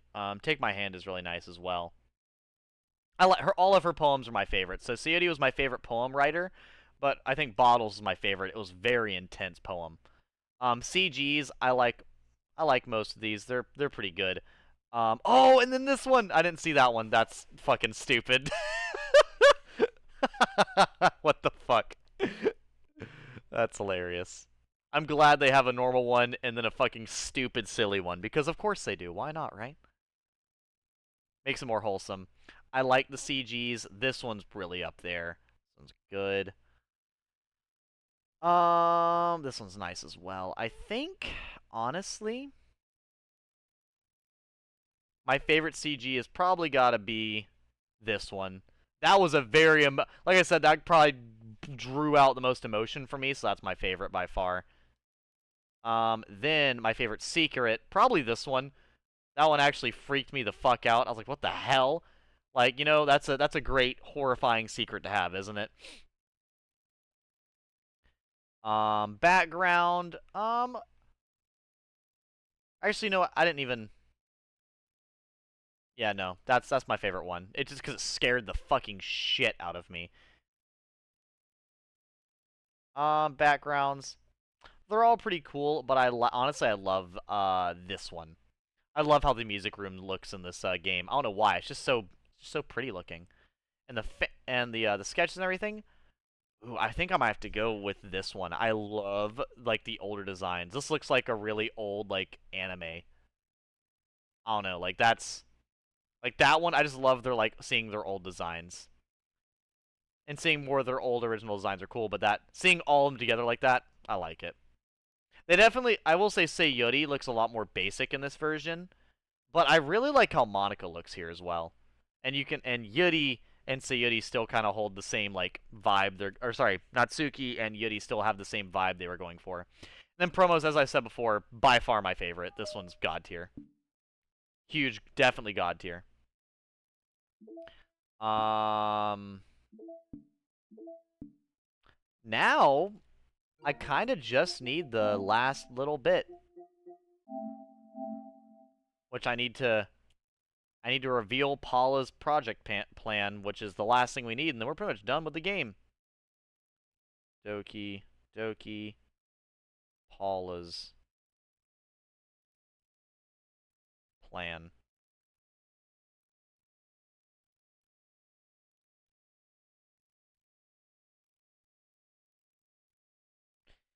Internal 221 when the clock is 2:40. The file inside will detail DDLC virtual machine.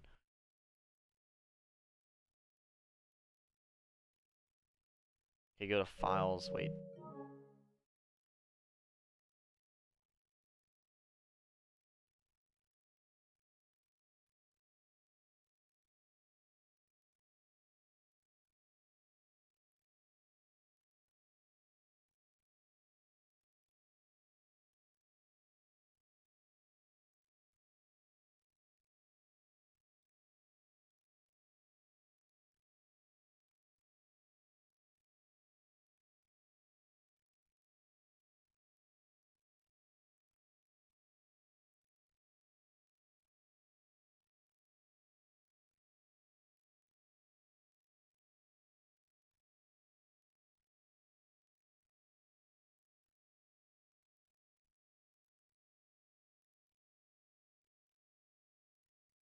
What?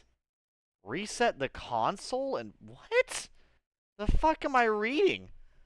I got super silent because I'm super confused.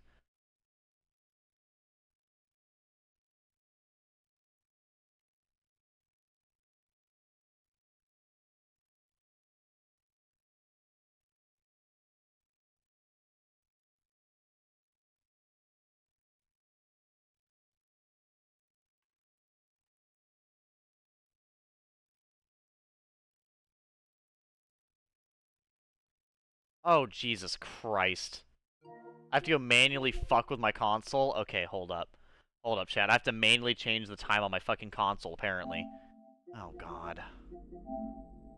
Great, great. Was that system?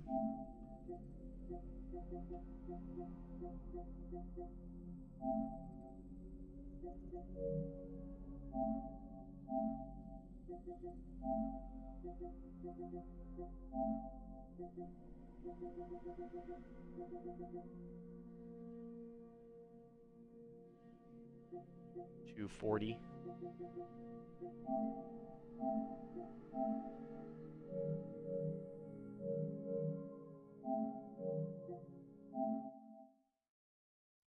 Okay, cool.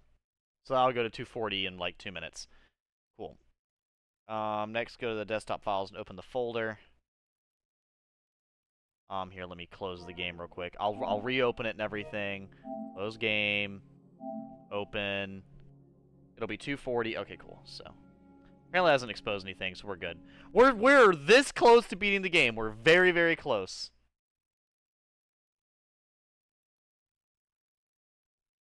We just went back in time a little bit.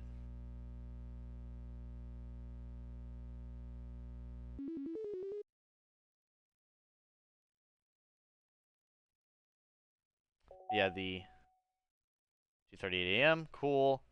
And we're going to figure out this last secret real quick. Go to the desktop files. Files. Folder 2. Folder 2. Then following folder 2. Then the following folder 1. What? 2, 2, 1. Okay, well it'll be open in just a second then, I guess.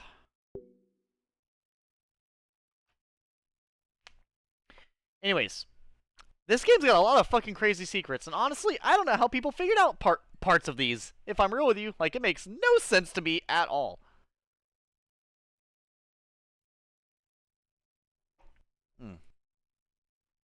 Anyway, here, I'm gonna go ahead and set the music for the vibe we got going right now.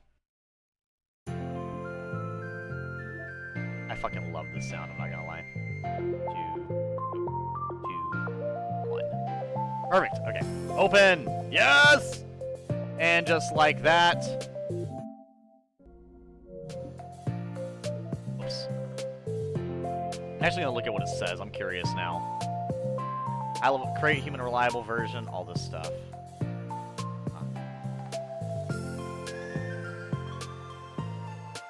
I don't know, weird. Either way, let me go ahead and fix my time real quick, because if I don't, I'm gonna forget to. Settings. So stupid. System. Change it back to the correct time. 4:33.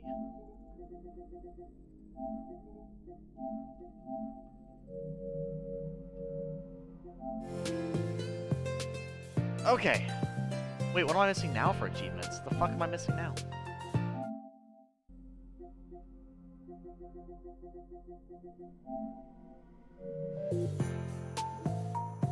Have I not collected all the data?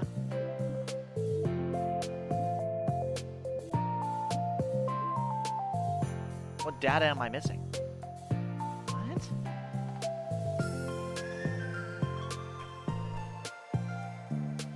Doki Doki.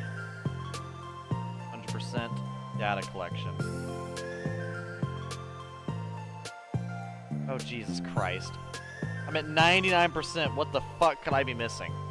I have all the pictures, all the side stories.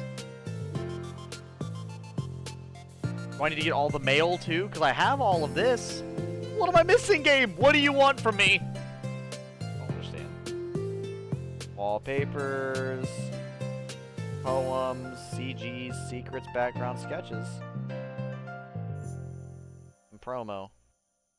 These game will be unlocked as you progress through the story, earn achievements, and so on. However, there's a little secret. There's an extra song, and it will help you reach 100%. You unlock the song Candy Hearts, put it in the playlist, and then listen to it on loop. In a few minutes, it should change. You should have an extra song. Fucking what?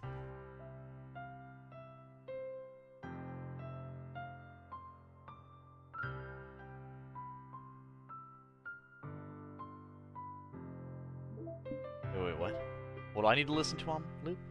I need to... What song? Candy Hearts. Okay, let me go to Candy Hearts. Why are these the fucking...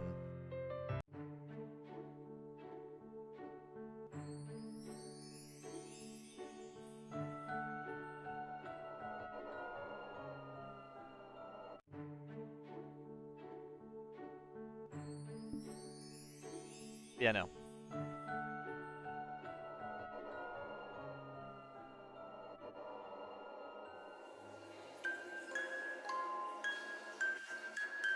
The fuck? What is this creepy shit it's playing now? Oh, I'm so unsettled. What the fuck? Why is it getting worse? I don't remember hearing the song at all. What the fuck? Huh. Okay, well now that I have goosebumps, let me keep reading to try to figure out the next part. What the hell? It is so hard to focus on finding these secrets while this is playing. They nailed creepy sounds. Okay. Go to the side stories tab. Scroll down and run at least once test VM. Go over in the achievement, other secrets.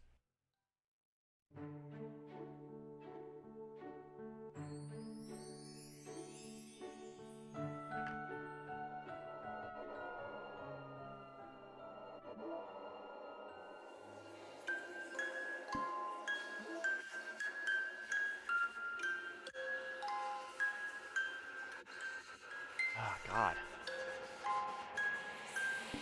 Oh, it's so creepy, dude.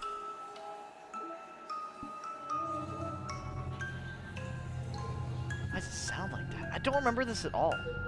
Like in the whole game.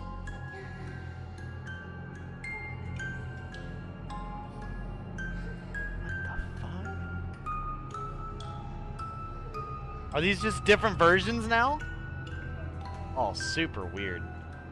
Okay, thanks, game. Appreciate that. Appreciate that. Once you get to 100... Okay, so I need to get to 100%. So I guess that'd be the version there.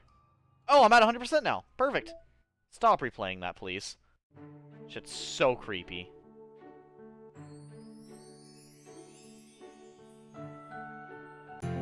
Yeah, play Peachy Pie, please. That shit was so fucking creepy. Okay. Side stories. Oh, what the fuck? Test VM. Hey! Platinum trophy! We did it. We did it. We did it. We platinumed Doki Doki Literature Club. Thank you, chat.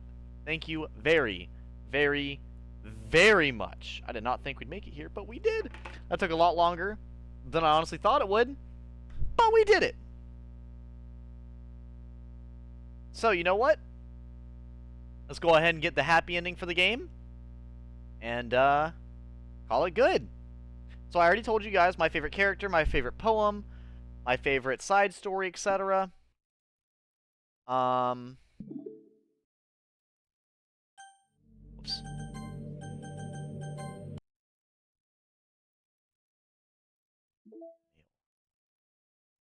We need to have a meeting about shifting our focus a little bit, reset VM1. I don't care. That's fine.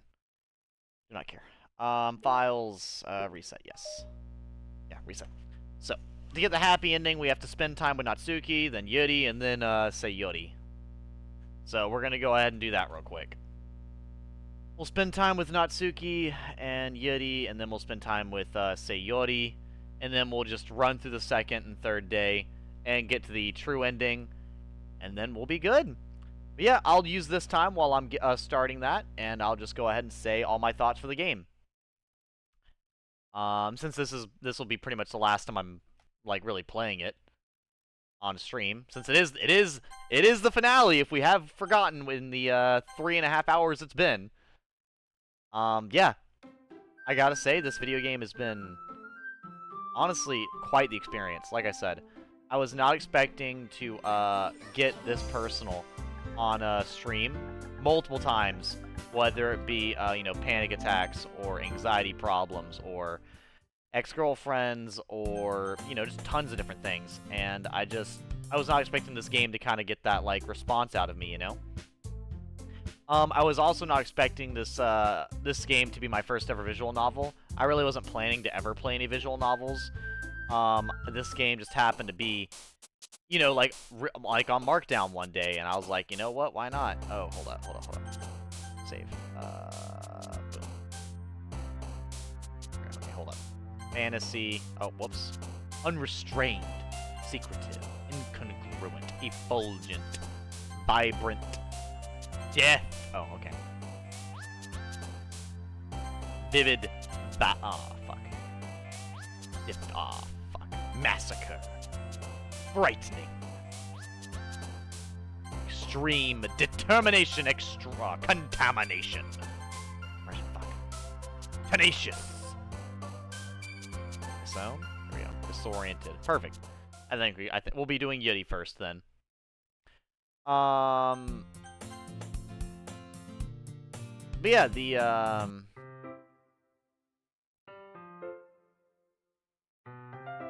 I honestly, like I said, this game just really got me to love all the oh yeah, I happened to see this game randomly on Markdown. Like I said, Markdown quite a bit. It was only like $15 for a fancy collector's edition, especially on disc, of this game. And not only was it like disc, it was actual disc. It wasn't like a download code on a cardboard disc or something stupid like that I've seen some games actually do for some reason. In fact, I actually got a game like this on disc and playing it on console was pretty incredible, in all honesty. Like, something I was very happy about, and something I could just genuinely enjoy. And I really appreciated that. And honestly, playing this, it kind of went above and beyond as far as like what I would have asked for. I was just kind of, like I said, just really impressed with it overall. If you were to tell me that this you know, this game would have been if you were to tell me that I would have been playing this game and having this much fun with it, I don't know if I would have particularly believed you, but it is it definitely has been incredible. I genuinely do appreciate the time I spent with the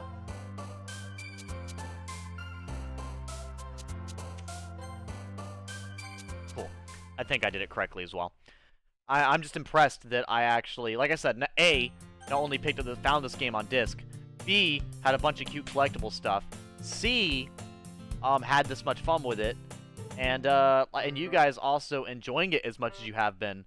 I was very happy that I got to share another really different style of game with you guys, and have you guys enjoy it as much as you have. You know, there's a lot of games I could have been playing, like I said, that were either more action focused or more like, you know, super story focused. But you know, this game kind of getting me to like voice act for the characters, and like I decided to like really try decently hard with the voice acting for this. And I feel like this game especially really got me to start trying to make voices, like really trying to make voices in comparison to what I would normally do, and just kind of like talk through most of it rather than actually make voices for everything going on. And I feel like the game just kind of, oh, this game just encouraged me to kind of enjoy some different things. Here, we're going to go ahead and figure this out real quick. Variance. Extreme. Misfortune, fuck. Disoriented. Starscape. Tragedy, fuck. Graveyard. Agonizing. Fresh, nope. Landscape. Philosophy. Vitality. Disaster. Tenacious. Extreme. Frightening. Existence. Unending. Melancholy. There we go. So we're getting close to the part we're gonna set back and do Natsuki. But yeah, no, I'm just glad that like my viewers and me were able to enjoy another game. Which, I mean, as you guys, like, I say this all the time when it comes to video games.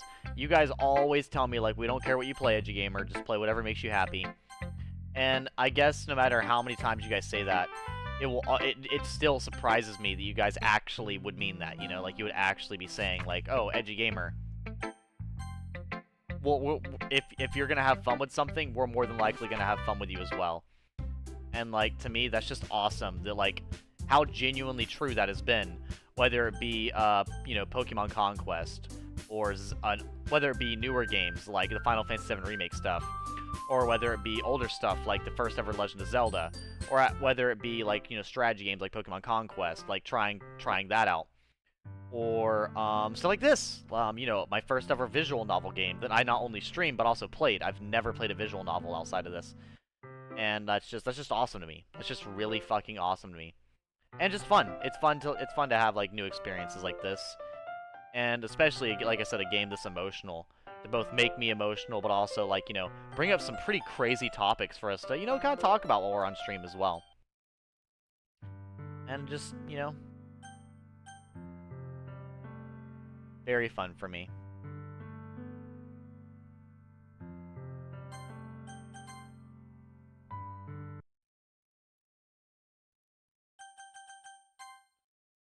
Back to the beginning, yes. So Natsuki time. Play. Nope. Sticky. Cheer. Fuck. Papa. Fun. Fuck. Art. Fuck. Cheeks. Doki Doki. Socks. Whistle. Vanilla. Poof. Pout. Pink. Milk. Jumpy. Kawaii. Sunny.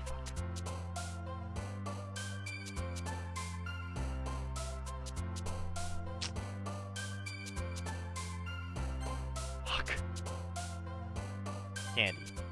That might have been Natsuki. I don't know. I fucked it up. Maybe I fucked it up. I hope I didn't fuck it up. Come on, Natsuki. Natsuki. Yes. But you know, I had a lot of fun in this game, genuinely. Whether it be the in-depth, you know, the horror aspects of it. Glad I was actually able to handle it well enough to enjoy it, you know. Or whether it be the, you know, the in-depth, you know, the crazy horror stuff, or the really funny over-the-top glitches, you know, the eyeballs popping out, the glitchy side stuff, or the absolute insanity.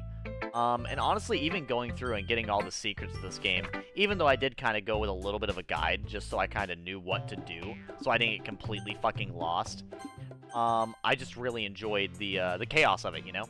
Like, being able to see all the different, like, weird glitches and everything, and go through all of it, just made it really fun. Made it very, very, very fun. Something I could just, you know, get, absorbed into, you know? To really get all this bliss, jump, shiny, fun, fuck, candy, nibble, Valentine, cute, vivid, fuck, bouncy, Hawaii, perfect. Yeah, whether it be like looking up the different stuff in here, or the horror things. Like I said, the horror was actually pretty cool. And honestly, I still can't believe how fun they made it with, like, some of the glitches here. Like, I still laugh every single time I see the eyeball pop, or, you know, the Natsuki neck snap, which is just horrifying. Or the Yuri, you know, takes herself out moment is absolutely insane. And some of my funniest, and think about it, one of the funniest moments I've ever had on stream happened while playing this game. Think about that, just genuinely. I would have, if you were to tell me, like, I would have never expected that. Like, you know, we can harken back to the fucking I can't read for shit, shallow breasts on accident, which is one of the craziest quotes I've ever said on stream. Especially, like, I can't, dude. It's so fucking, it's funny to have something so embarrassing on a stream, but, like, you know, it's whatever. It added to, like, the fun and, absolute comedy that was this, playthrough for me. And I've enjoyed kind of just dissecting the game and finding all the few secrets here and there. Like I said, even if it was, like, you know, kind of poking and prodding with the help of stuff, it still made it very fun. I don't mean to do that. Hair. Here, let me go back in here. Pink. Hawaii. Candy. Cute. Summer. bubbles, lipstick, vanilla, chocolate, Doki Doki, Papa, socks, jumpy. Why are they making this easy? Fire. There's the one I messed up. I knew there was gonna be at least one I messed up, but that's okay.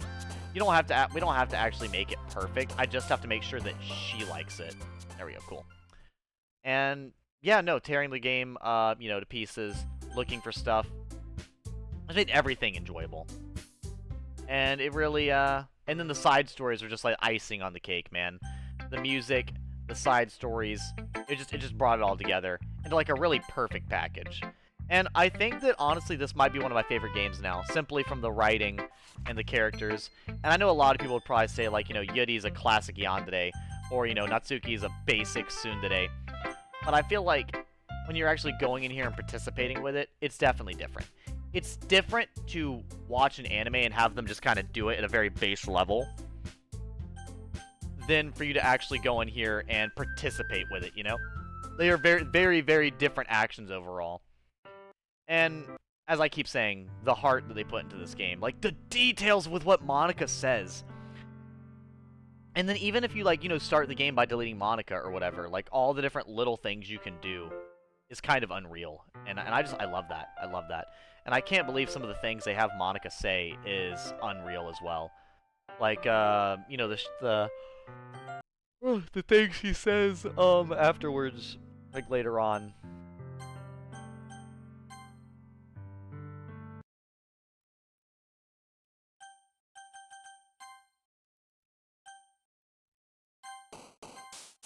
Okay, now we have to do, Sayori. We got this. Amazing. Holiday. Dream. Fuck. Family. Fireflies. Nature. Smile. Sweet. Sister. Sadistic.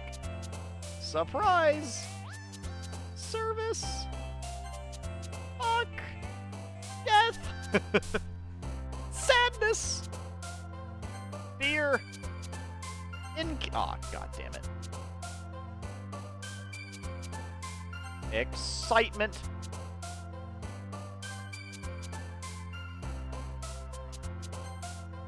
Nope, damn. Sunset, definitely her. Hopeless, definitely her as well. And, you know, I just... Like, I actually... It's funny enough with the music being so good in this game. I unironically have, what is it? At least one of the songs saved on my YouTube music playlist, which is full of different songs. And honestly, I might add some of the other ones as well to my playlist, simply because of how good they are, you know? And if you are curious, the one that I have saved is the one of, where Monica's actually singing the Your Reality. That song just kind of sums up this whole game, and I fucking love it. I really do. And I'm just glad I got to share another fun experience with chat, you know? Whether it be, like I said, something horrifying or something, you know, really, really wholesome. There's not very many things I can do that's near as, Clouds? No. Flower, there we go. There's,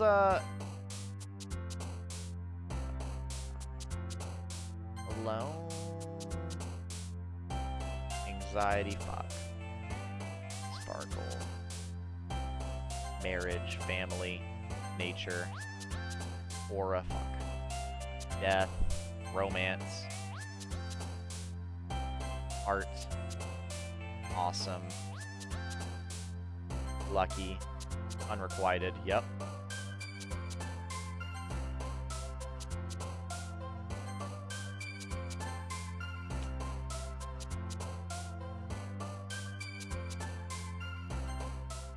Yeah, no, that's, I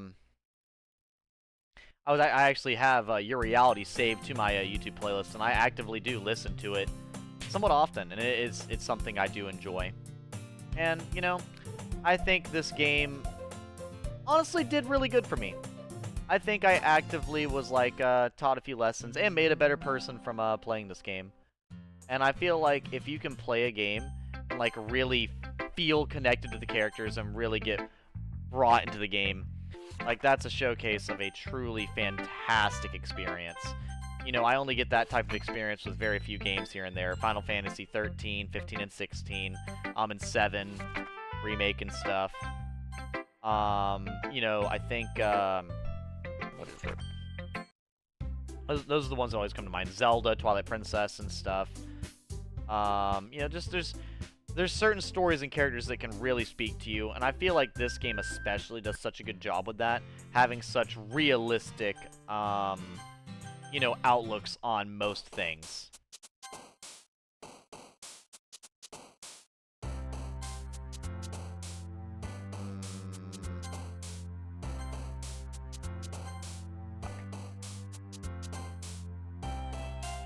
Promise. Grief.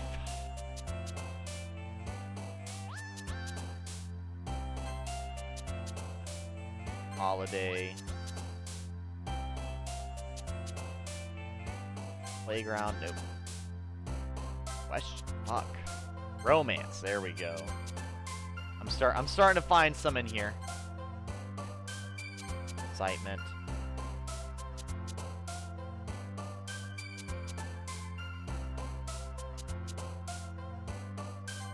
Fuck.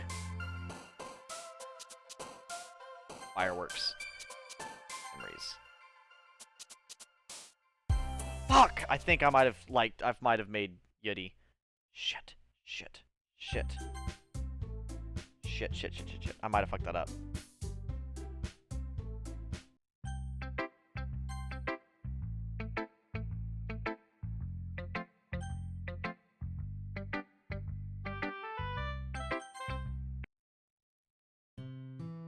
Okay, good, good. I did do it correctly. Good. I was worried that I fucked it up again. I was like, Jesus Christ. I'm making sure I do this correctly, because I think this is how you go about getting the proper ending of the game. I could be wrong. I might be fucking this up and wasting your time. And if I did, I'll just play the happy song at the end and call it good, you know?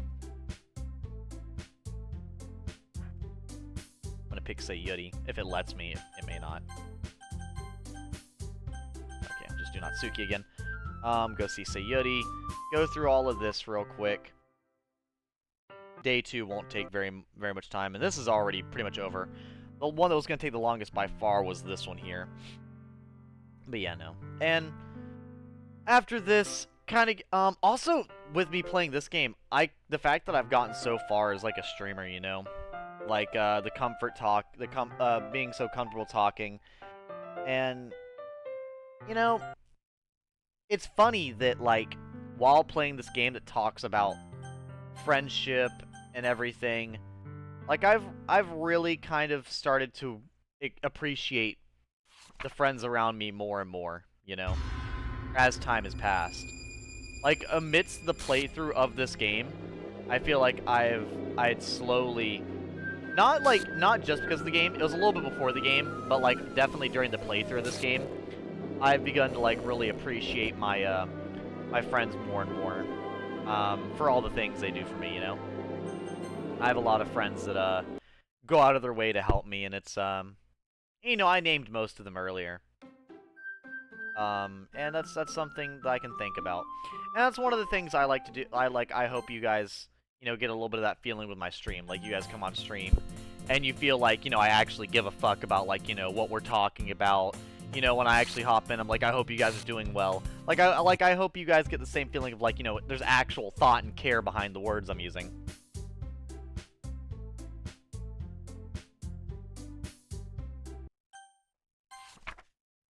Rather than just, you know, hollow words and shallow feelings, you know?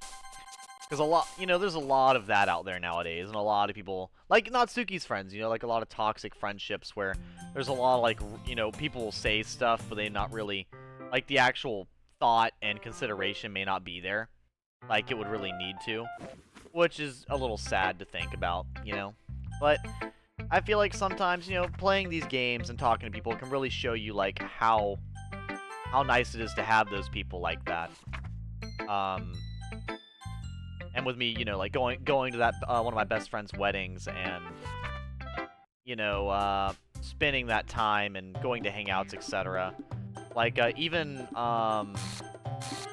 even soon, I'm actually gonna be what is it? Hanging out with my bud Jazz for the first time outside of work, which will be fun. We're gonna go out to eat and probably watch the third.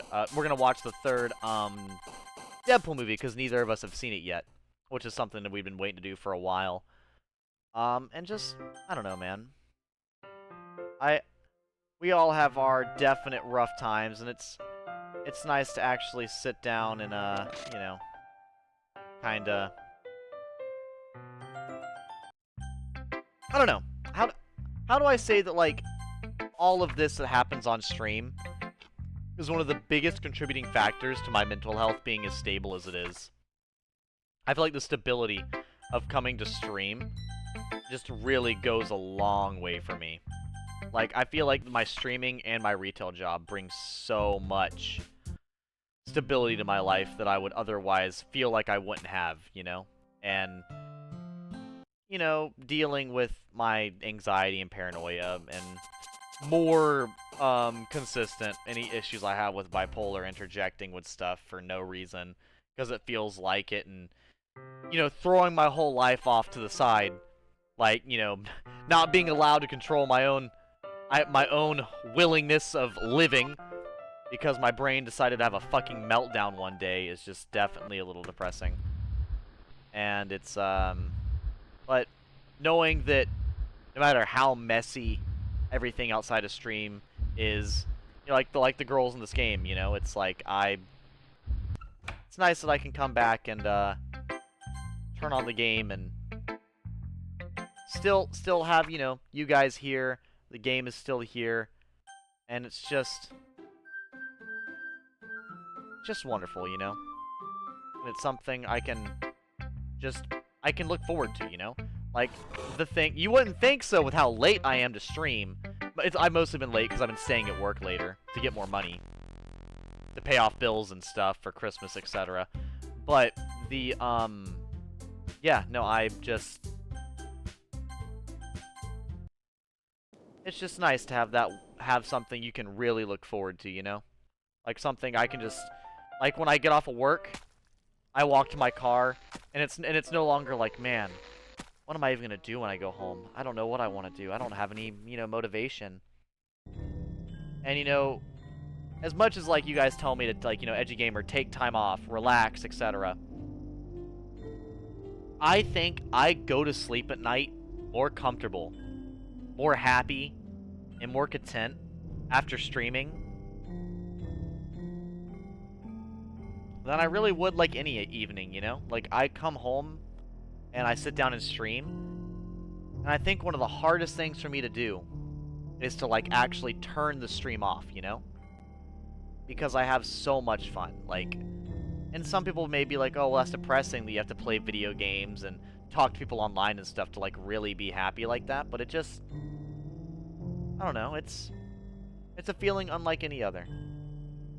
And yeah, I definitely do force a little bit of excitement and stuff when I hop on stream, but I'd be lying if I said that excitement was all forced. Like, there's a little bit, like, I definitely force some things for, like, entertainment, but there's also a lot of things that are just honest, you know? Like, they're just honesty. Like, me just having a great time with you guys, whether you be watching this on YouTube, or Twitch, or live, or whatever, however you may be seeing this, or if, for whatever reason, I clip this on TikTok, etc. But I just, yeah, like, it just means a lot, man. It means a lot.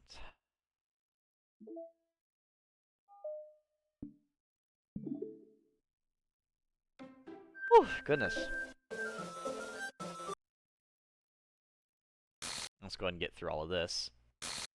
And yeah, getting a little bit of goosebumps from the game and from what I'm saying. But yeah, that's just... God, the sound effects in this game are good. Yeah, that's just... I don't know.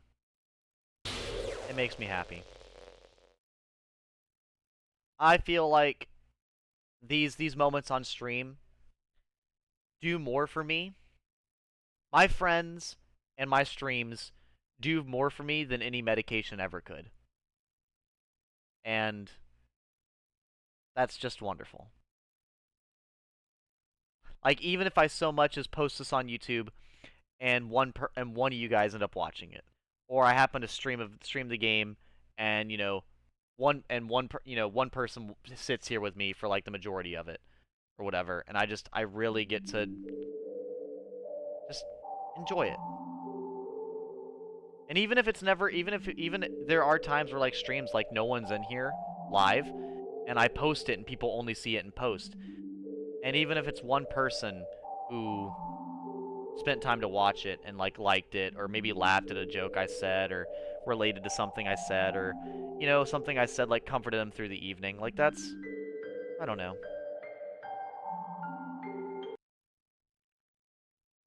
I just like to think that for all the effort I put into retail and my streaming, that I'm doing work here and there that's really maybe not changing the world or anything crazy like that, but making at least one person's day better the day that they saw it, And that is plenty enough for me.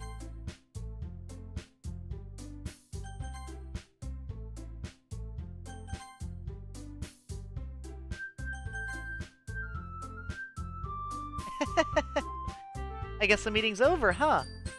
Yeah, looks like it. It's nice to see everyone getting along. Isn't it?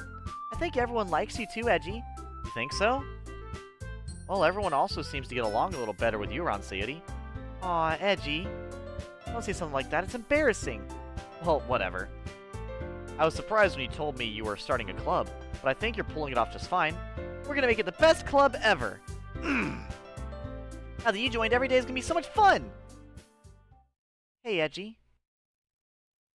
I really want to thank you. I mean, I'm really happy you joined the club and everything. But the truth is, I already knew you were going to. There's actually something else. I want to say thank you for getting rid of Monica. That's right. I know everything that she did. Maybe it's because I'm the president now. But I really know everything, Edgy. I know how hard you tried to make everyone happy. I know about all the awful things that Monica did to make everyone really sad. None of that matters anymore. It's just us now. And you made me the happiest girl in the world. I can't wait to spend every day like this with you. Forever and ever. Forever? No. What's happening? Who? It hurts? Aw, is this... There's no happiness after all. Goodbye, Sadie. Goodbye, Edgy. Aw, was that not the true ending? I messed it up, probably. That's okay, we got it at least one time already. But I wanted to get to this at least. Can you hear me? Hi, it's me. Hello, Monica! So you know how I've been, like, practicing piano and stuff? And not really any good at it yet, like, at all. You're really good, but that's okay. I wrote you a song.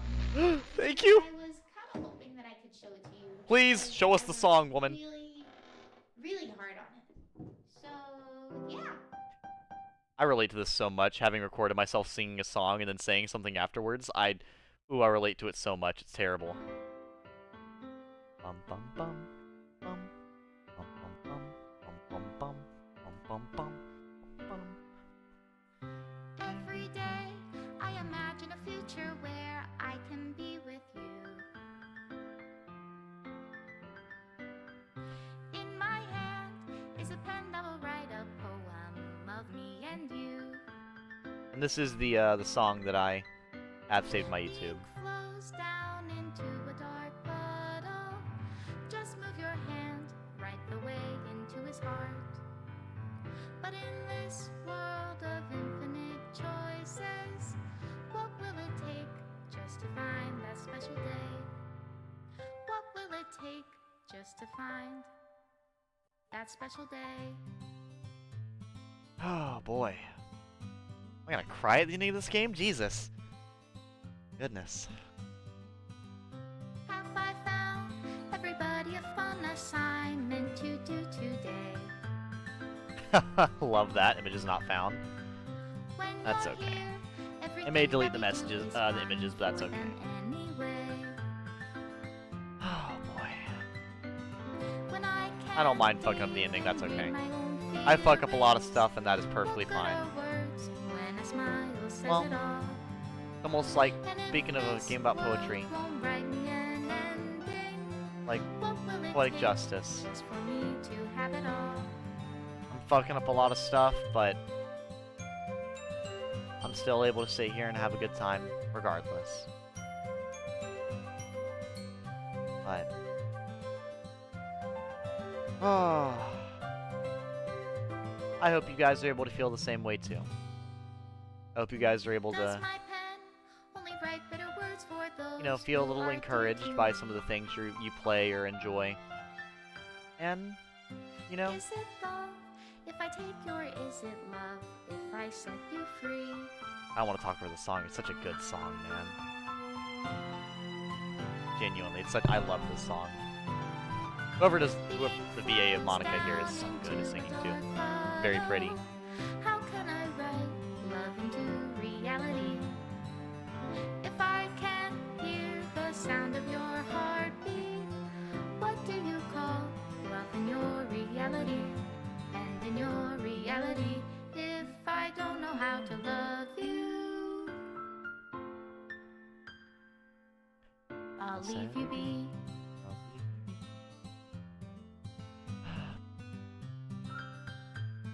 And that will be the end of my... yep, Monica's final goodbye. Alright. Well, that would be my entire playthrough of Doki Doki Literature Club. And, well, it is 5 a.m. I spent 4 hours on this. I was not expecting it to take this long. My goodness. That's okay. For the few of you that may still be awake with me watching this, I hope you enjoyed. I would say more, but I've been saying kind of my finale words for the past hour now, because of how much I had left to do. And I just simply hope that, like I said, this brought some type of positive influence, as I hope that any of my streams do, whether they be the clips or the whole thing. And, you know, this game talks about a lot of really personal themes and everything, and I hope this game shows you guys, like, you know, it's okay to have flaws and do better. And, you know, if you guys didn't catch it from the game, I had a great night. Rest well. It was a wonderful gameplay. It was. I had a wonderful time. If nobody outside of this stream tells you it, then I'll say it. It is okay to mess up. It's okay to make mistakes. It's okay to it's okay to upset others at times.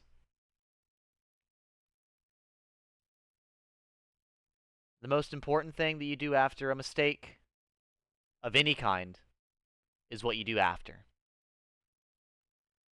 You can't avoid mistakes, whether they be friendships, personal, job-related. You can only really manage what you do after it. And coming for me, that's how I feel coming out of any bipolar episode of mine. I consistently make mistakes that almost feel out of my control. Not completely, but they almost feel like it. And I think the most important part isn't how much you ruin your life with those mistakes. It's what you do after those. And I hope you guys know that you can do the same, regardless of whatever mental illness, personality quirks, or problems you have going on. You can do your best after the mistakes happen. Have a wonderful night. Continue to do your best. That's all anybody can ask for. And thank you.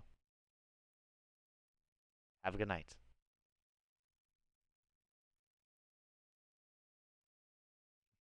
And I'll leave you be. Love that song.